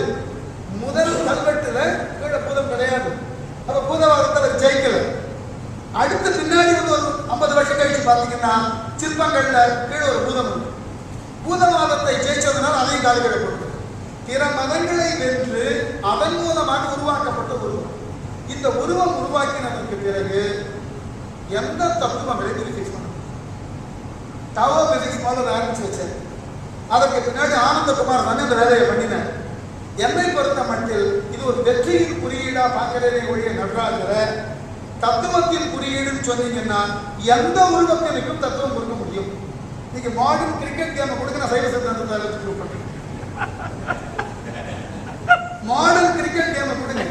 முன்னாடி இருக்கிற 3 ஸ்டெப் ஆணவம் கண்மம் மாயை, மேல இருக்கிற பெயர்த்து அவங்களுடைய உயிர், கையில இருக்கிற பேட்வங்க அறிவு, பௌரர் விதி. ஒவ்வொரு பந்தா வந்துகிட்டு இருக்கான், காலதான் நம்பேரா நின்றுகிட்டு இருக்கான், சுத்தி இருக்கிறாரு. என்ன தத்துவம் ஃபுல்லாயிடும். ரொம்ப சிம்பிள். நீங்க எந்த உருவத்தை சொல்லுங்க தத்துவத்தை சொல்லிடு. அது நடராஜர் சொல்லுங்க எண்ணிக்கை. ஏனென்றால் எனக்கு அந்த கேசிக்கு போன வாரம் நான் விவாதம் அவர் ஒரு பெரிய ஆர்டிகல் பிரசன்ட் ரொம்ப அற்புதமா பண்ண. ஒரே கேள்விதான் நான் கேட்டேன், அது தனிப்பட்ட முறையில். இந்த தத்துவங்களை நீங்கள் பொருத்தினீர்களா? பொருந்திய தத்துவமா இல்ல பொருத்தினேன் முடிச்சு போச்சு முடியும். எல்லாமே அப்படிதான் செய்ய முடியும். நீங்க தத்துவத்தை எப்படி பிக்ஸ் பண்ண முடியும்? பெரிய விஷயங்களை கொஞ்சம் சாஃப்ட் படுறதுங்கிறது சொல்லுங்க. பெரிய தத்துவத்தை போய் சொன்னீங்கன்னா முடியாது, யாரும் கேட்க முடியாது. நீங்க அதனால நடைமுறையில எந்த தத்துவத்தையும் எதோடையும் பொருத்திக்கணும். எதுக்கு இந்த வாழ்க்கையில இந்த இந்த எங்கிருந்து அந்த எட்டுக்கு வாழ்க்கையில் ஓடிக்கொண்டே இருந்தார். அச்சீவ் பண்றதுனால உங்களுடைய சாதனைகள். ஆனா சாதனையில கீழே தோல்வி ரன் அவுட் ஆகணும். இல்லை நீங்க ரொம்ப சாமர்த்தியம் அடிக்கிறேன்னு சொல்லியிருக்கேன், பதில் தப்பி ஒரு பால் நீங்க கேட்ச் மாட்டிக்கலாம். நம்ம திமிர்த்தனமா வேற ஸ்டெப்பே பறக்கலாம். ரொம்ப சாமர்த்தியமா தடுக்கிறேன்னு போயிட்டு யார்கிட்ட போய் வரலாம். Everything is philosophy. அதனால இதெல்லாம் பின்னாடி எந்த கடவுள் தத்துவங்களை சொன்னாலும் தத்துவங்களை நம்மால் அதோடு பொருத்த முடியும். எதை மட்டும் சொல்லு என்னுடைய கேள்வி, நடனம் என்பது ஹியூமன் எக்ஸ்பிரஸி. எனக்கு சந்தோஷம் இருந்தா நான் குதிப்பேன், அவ்வளவுதான் விஷயம். ஆரம்ப காலத்துல மனிதன் என்ன பண்ணான், தன்னுடைய சைகைகளை மொழியா மாற்றினான். அந்த சைகைகளுக்கு துணையாக ஒலியை கொண்டு போய் சேர்ந்தான். பின்னர் மொழியை கண்டுபிடித்த உடனே சைகைகள் எல்லாம் நடனமா மாறியது, ஒலி எல்லாம் இசையாம. இந்த ஆந்த்ரோபாலஜில அடிப்படையான கொள்கை. ஆகவே மனிதன் எல்லா மனிதன் வரலாறையும் எடுத்துப்பாரு. நான் வேடிக்கை சொல்லுவேன், நடனத்துல எதுக்கு அரை மணியில நிக்கணும்? சாதாரண கேள்வி. குழந்தை முதல்ல எப்படி நிக்கிறது? அரை மணியில தான் நிற்கணும். ஏன் அப்பதான் மூவ்மெண்ட் கிடைக்கும். நடனத்துக்கு மூவ்மெண்ட் வேணும். இன்னைக்கு இந்த அரை மணியை பர்ஃபெக்டா செய்யறதுன்னு உருவாங்க. அரை மணியில தான் நிற்கும், ஃபுல்லா நிக்க முடியாது. பாருங்க, அரை மணியில தான் நிற்கும். அப்புறம் அதுக்கு வேகமான ஆக்ஷன் கிடைக்கும். டான்ஸ்ல ஸ்டிப்பா இருந்தா முட்டி கழிச்சிடும். எங்கிருந்து கற்றுக்கிட்டோம்னா இயற்கை இருந்து. இதுக்கு கடவுள்லாம் வேண்டாம், இயற்கை தான். நடனத்தில் இன்றைக்கு கையாளக்கூடிய அனைத்து விதமான அடவுகளும் பிரிமிட்டிவ் மேனுடைய ஹண்டிங் ஃபார்ம் வந்து கற்றுக்கிட்டது தான் நமக்கு எழுதியிருக்கு. அவர்களுடைய வேட்டை சமூகத்தில் இருந்து அவர்களது உடல் இயக்கங்கள் தான் அடவுகளாக மாறின. அடவுன்ற சொல்ல தமிழ் சொல் அடைதல். To reach that spot. எப்படி அடைய போற? ஸ்ட்ரெச் பண்ணனா நாட்டளவு, ஜம்ப் பண்ணனா குதிச்சளவு, சறுக்கிட்டு போனா சறுக்களவு, அவ்வளவுதான் விஷயம். இவை முழுக்க முழுக்க மனிதனுக்காக கண்டறியப்பட்டவையை ஒழிய தயவு செய்து நம்பாதீர்கள் இது தெய்வத்தினால் கொடுக்கப்பட்டது. தெய்வத்துக்கு நிறைய வேலை இருக்கு, இதை விட நிறைய நல்ல வேலைகள்லாம் இருக்கு. ஆகவே இது நான் பின்னாடி பொருத்தி காமிக்கிறோம். நீங்கள் எந்த கலையை வேண்டுமானாலும் சொல்லுங்கள், தெய்வத்தோட பொருத்தி காமிக்கிறோம். அதனால தயவு செய்து சமயங்களோட சேர்க்காது. மனித உணர்வின் வெளிப்பாடு கலை. எல்லா கலைகளும் அப்படித்தான். நான் அடுத்த கேள்வி வேடிக்கையா கேட்டேன். பரத கலைக்கு சிவன் என்று சொன்னால் ஈஜிப்தியன் டேப் டான்ஸை யார் கற்றுக் கொடுத்தாங்க? கிட்டலுக்கு கேட்பேன், அல்லாஹ் கற்றுக் கொடுத்தாரா? இது மனித உணர்வின் வெளிப்பாடு தான். குழந்தை சந்தோஷமா குதிக்கும். ட்ரை பண்ணி பாருங்க. அதுக்கு ஒரு வேணுக்கு ஒரு பொருளை காமிச்சிருங்க, ஆனந்தமா குதிக்கும். இதுதான் வெளிப்பாடு. இறைவனுடைய தாண்டவத்தை என்ன சொன்னோம்? ஆனந்த தாண்டவம், எக்ஸ்டசி. கம்ப்ளீட்டா வெளியே போயிடுறாரு. இந்த தாண்டவம் சொல்லி தமிழ் மரபு. உங்களுடைய இயல்பிலிருந்து தாண்டி குதிக்கிறது தாண்டவம். உங்களுக்கு ஒண்ணு நம்ம கிரிக்கெட் மேட்ச் ஜெயிச்சவன் என்ன பண்றாங்க? ஜெயிச்சவன் தலைதறிக்க குதிக்கணும், எக்ஸ்டசி. இதேதான் இந்த ஒரு விளையாட்டுல கிடந்த வெற்றிக்கு இந்த புதினா போர்க்கள வெற்றி யோசிச்சு மிகப்பெரிய வெற்றி. அது காரணம். அதனால தயவு செய்து நடனம் என்பதோ புத்தக மரபரை எடுத்து பார்த்தீர்கள் என்றால் மனித உணர்வின் வெளிப்பாடுகள் தான் கலையை ஒழிய கலைகளை இறைமையோடு பொருத்துதல் என்பது மிக பிற்காலம். அதுவும் கலை கோவிலை சார்ந்ததாக மாறுவதற்கு பிறகு, அதுக்கு முன்னாடி கிடையாது. சங்க இலக்கியத்துல கூத்தர்கள் உண்டு, பாணர் உண்டு, கோடியர் உண்டு, விரலியர் உண்டு. கோவிலோடு தொடர்புபடுத்தவே சங்க இலக்கியத்துல நடன கலைகளை சொல்வதற்கு முன்னாடி சொல்லி எடுத்து பாருங்க. அரசவையிலும் மக்கள் மன்றத்திலும் ஆடினார்களே ஒழிய கோவிலையும் ஆடுவது. ஏன்னா சங்க இலக்கியத்துல கோவில் சொல்லே கிடையாது. சிலப்பதிகாரத்தில் கோட்டம் கோவில் சொல்லி எற்றியாவது கோவில் சொல்லி சங்க இலக்கியத்தில் கிடையாது. ஆகவே ஆடுதற்கு வாய்ப்பே கிடையாது. ஆகவே தெய்வத்தோடு கலைகளை தொடர்புபடுத்தி பார்த்தது ரொம்ப பிற்காலம்.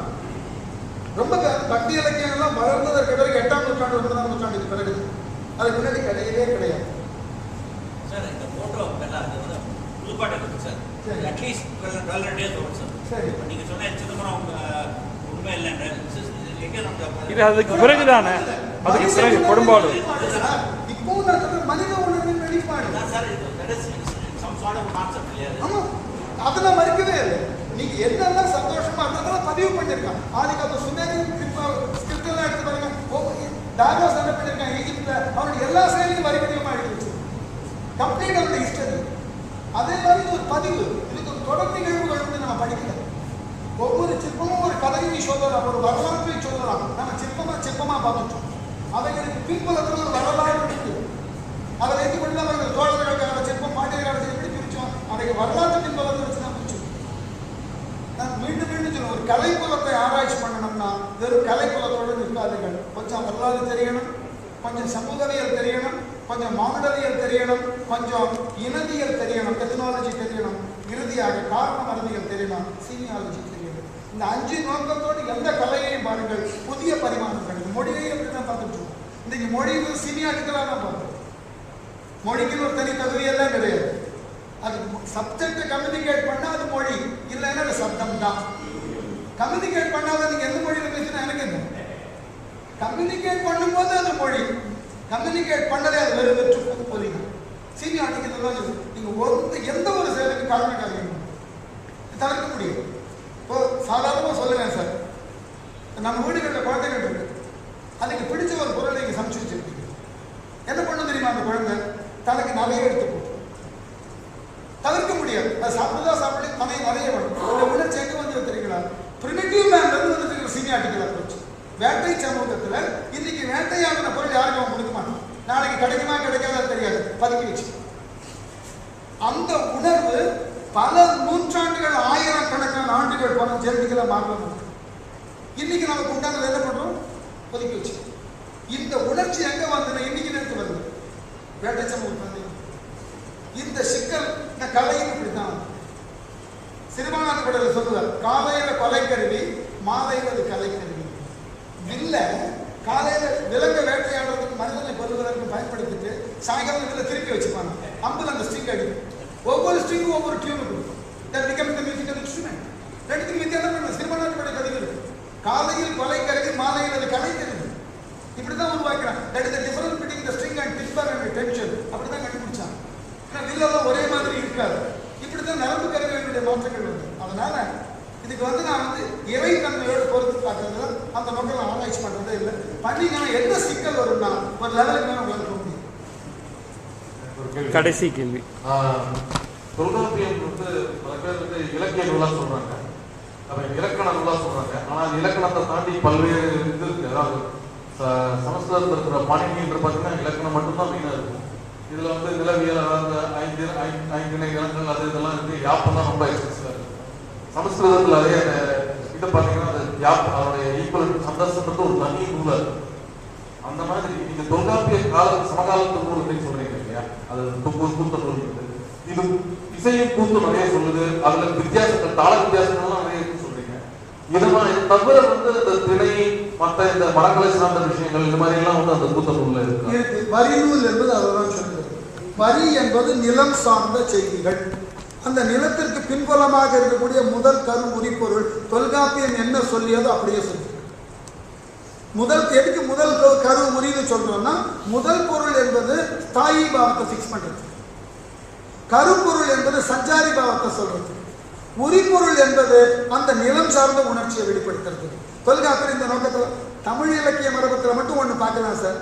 இந்த 3 பொருளை சொல்றதோட நிக்கல. கூத்த நூலும் சரி தொல்காப்பியம் ஒரு கருத்தை வந்து காட்சி பொருளாக மாற்றுறதுக்கு 3 ஃபங்க்ஷன் வேணும். கூற்று, கேட்போர், முன்னம். இது வேற எந்த இலக்கண நூலும் இல்லாத ஒரு புதுமை. ஒரு கருத்தை நீங்க சொல்றீங்க, சொல்லக்கூடியவர் நீங்கள், கேட்கக்கூடியவர் வேறு ஒருவர். சப்ஜெக்ட் ஒரே மாதிரி இருக்கலாம், கேட்பவருக்கு ஏற்றாற்போல் உங்க மாடுலேஷனை மாத்திருக்கீங்க. சிம்பிள் எக்ஸாம்பிள், நீங்க வீட்டுல இருந்து பணம் எடுத்துட்டு போறீங்க, இந்த பணத்தை வேற எதுக்கோ செலவு பண்ணிட்டீங்க, ஆனா வீட்டில் வந்து அதை தொலைச்சிட்டீங்கன்னு சொல்லணும். உங்க அப்பா கேட்கும்போது ஒரு மாடுலேஷன்ல சொல்லுவீங்க. விஷயம் ஒண்ணுதான், சொல்லுபவர் நீங்கள், சொல்லப்பட்ட நிகழ்ச்சி பணம் தொலைந்து போயிற்று, கேட்பவருக்கு ஏற்றார் மாதிரி மாத்தினீங்க. இதை தொல்காப்பியமும் கூற்று கேட்போர் முன்னம்னு சொல்லுகிறது. ஆகவேதான் அகப்பாடல் எடுத்து பாருங்க, எந்த பாட்டிலையும் எடுத்தாங்க இன்னார் கூற்று இது பற்றியதுன்னு பொருள் எழுதிச்சு. அத்தனை அகப்பாட்டிலையும் எடுத்து பார்க்கலாம். தலைவன் சிறைப்புறத்தானாக அவன் கேட்குமாறு தோழிக்கு தலைவி கூறியது, சப்ஜெக்ட் மேட்டர். முன்னம் யாரு? தோழி. சைட்ல இருக்கிற கேரக்டர் யாரு? தலைவன். கூற்று யாரு? தலைவி. மாடுலேட் பண்ணிக்கணும். எதற்குன்னா ஒரு கருத்தை நீங்க ஸ்டேட்மெண்டா சொல்ல முடியாது. எங்க சிக்கல் வந்தது தெரியுங்களா? இந்த சிக்கல் நமக்கு அன்னைக்கு ஏற்பட்ட சிக்கல் தான். லோக தர்மினா என்ன, நாட்டிய தர்மினா என்ன, ரெண்டுமே சம்பந்தம் இல்லாத விஷயம். உள்ளதை உள்ளவாறு பார்ப்பது லோக தர்மி, உள்ளதை உணர்ந்தவாறு சொல்லுவது நாட்டிய தர்மி. நான் ரொம்ப இயல்பா காமிக்கக்கூடிய மேற்கொள். ஒரு விபத்தை நீங்க பார்க்குறீங்க, பார்க்கும் போது உங்களுக்கு ஏற்பட்ட அனுபவம் லோக தர்மி. அந்த விபத்தை என்கிட்ட கம்யூனிகேட் பண்ணிட்டீங்கன்னா நன்றி. எப்படி ஒரு விபத்தை பார்த்தது என்கிட்ட வந்து சொல்லுவீங்க? அப்படியே தான் சொல்லுவீங்க. நான் வந்துகிட்டு இருந்தேன்ப்பா, படுவேகமா ஒரு லாரி வந்தது. வேகத்தோட லாரி தெரியுமா உங்களுக்கு? அவங்க ஒதுங்கி போய்கிட்டு இருந்தாங்க, நீங்க பாத்தீங்களா? அதை ட்ரமடைஸ் பண்றீங்க. இது நாட்டிய தர்மி. உள்ளதை நீங்கள் பார்த்தால் அது லோக தர்மி. நீங்கள் பார்த்ததை கம்யூனிகேட் பண்ண ஆரம்பிச்சிட்டீங்கன்னா அது நாட்டியது ரொம்ப குழப்பிக்கவே வேண்டாம். இது தொல்காப்பிய மரபும் கூத்தநூல் மரபும் இதுதான் சொல்லுது. உள்ளது உலகியல், உணர்ந்ததை உரைப்பது வேத்தியல். நுட்பா நான் கூத்தநூல் நுட்பா தொல்காப்பியரும் இதே தான் சொல்றேன். ஆகவே தொல்காப்பியத்துக்கு நான் வேற ஒரு விளக்கம் சொல்றேன். மொழியினது இலக்கண நூல் இல்லை, அந்த மொழியை பேசக்கூடிய மக்களின் வாழ்வியல் நூல். அது மொழிக்காக எழுதப்பட்ட இலக்கணம் மட்டுமன்று, அந்த மொழியை பேசக்கூடிய மக்களின் வாழ்வியலை விளக்க வந்த நூல். அதனாலதான் அகமரபுல எடுத்து பார்த்தீங்கன்னா அகத்திணையியல், களவியல், கற்பியல்ல அத்தனை நூற்பாவும் கூற்றின் அடிப்படையில் ஸ்டேட்மெண்டா சொல்ல மாட்டேன். களவியல்ல தலைவன் கூற்றுன்னு ஒரு பட்டியல் கொடுப்பார், தலைவி கூற்றுன்னு ஒரு பட்டியல் கொடுப்பார், தோழி கூற்றுன்னு ஒரு பட்டியல் கொடுப்பார். இன்சிடென்ட்டை சொல்ல மாட்டேன், அந்த இன்சிடென்ட்டுக்கு இவங்க யார் பேசினாங்க, எப்படி பேசினாங்க. ஆகவே இது அந்த மரபை சார்ந்த மக்களின் வாழ்வியலை பிரதிபலித்த நூலை ஒழிய அது வெறும் மொழிக்கு உண்டான இலக்கண நூல் மட்டும் அன்று. அந்த நோக்கத்தில் பார்த்தீங்கன்னா தோற்றுவோம். பாணினியம் என்பது எழுதப்பட்ட மொழிக்காக வரையறுக்கப்பட்ட மொழி சார்ந்த இலக்கண நூல். அதனாலதான் பாணினியத்துக்கு பிறகு ஒரு வேர்டு கூட ஆட் பண்ண முடியல Sanskrit. Paniniyam is the final. அதுக்கப்புறம் no addition, no mission in Sanskrit. But Tamil அப்படி இல்லை. தொல்காப்பியத்தில் இருக்கிற தமிழ் இன்னைக்கு கிடையாது. ஆனால் தொல்காப்பியத்தில் இருக்கிற சப்ஜெக்ட் மேட்டர் இன்னைக்கு வச்சுக்கிட்டு, அந்த சப்ஜெக்ட் மேட்டர் நம்ம இன்னைக்கு இருக்கிற மாடர்ன் தமிழை சொல்லிக்கிட்டு, ஆனால் அதை மாற்றிக்கல நான். ஆகவே தொல்காப்பியம் என்பது மொழியை, தமிழ் மொழியை பேசக்கூடிய மக்களின் வாழ்வியலை விளக்க வந்த வாழ்வியல் இலக்கண நூல், மொழி இலக்கண நூல் மட்டுமல்ல. வேறு கேள்வி?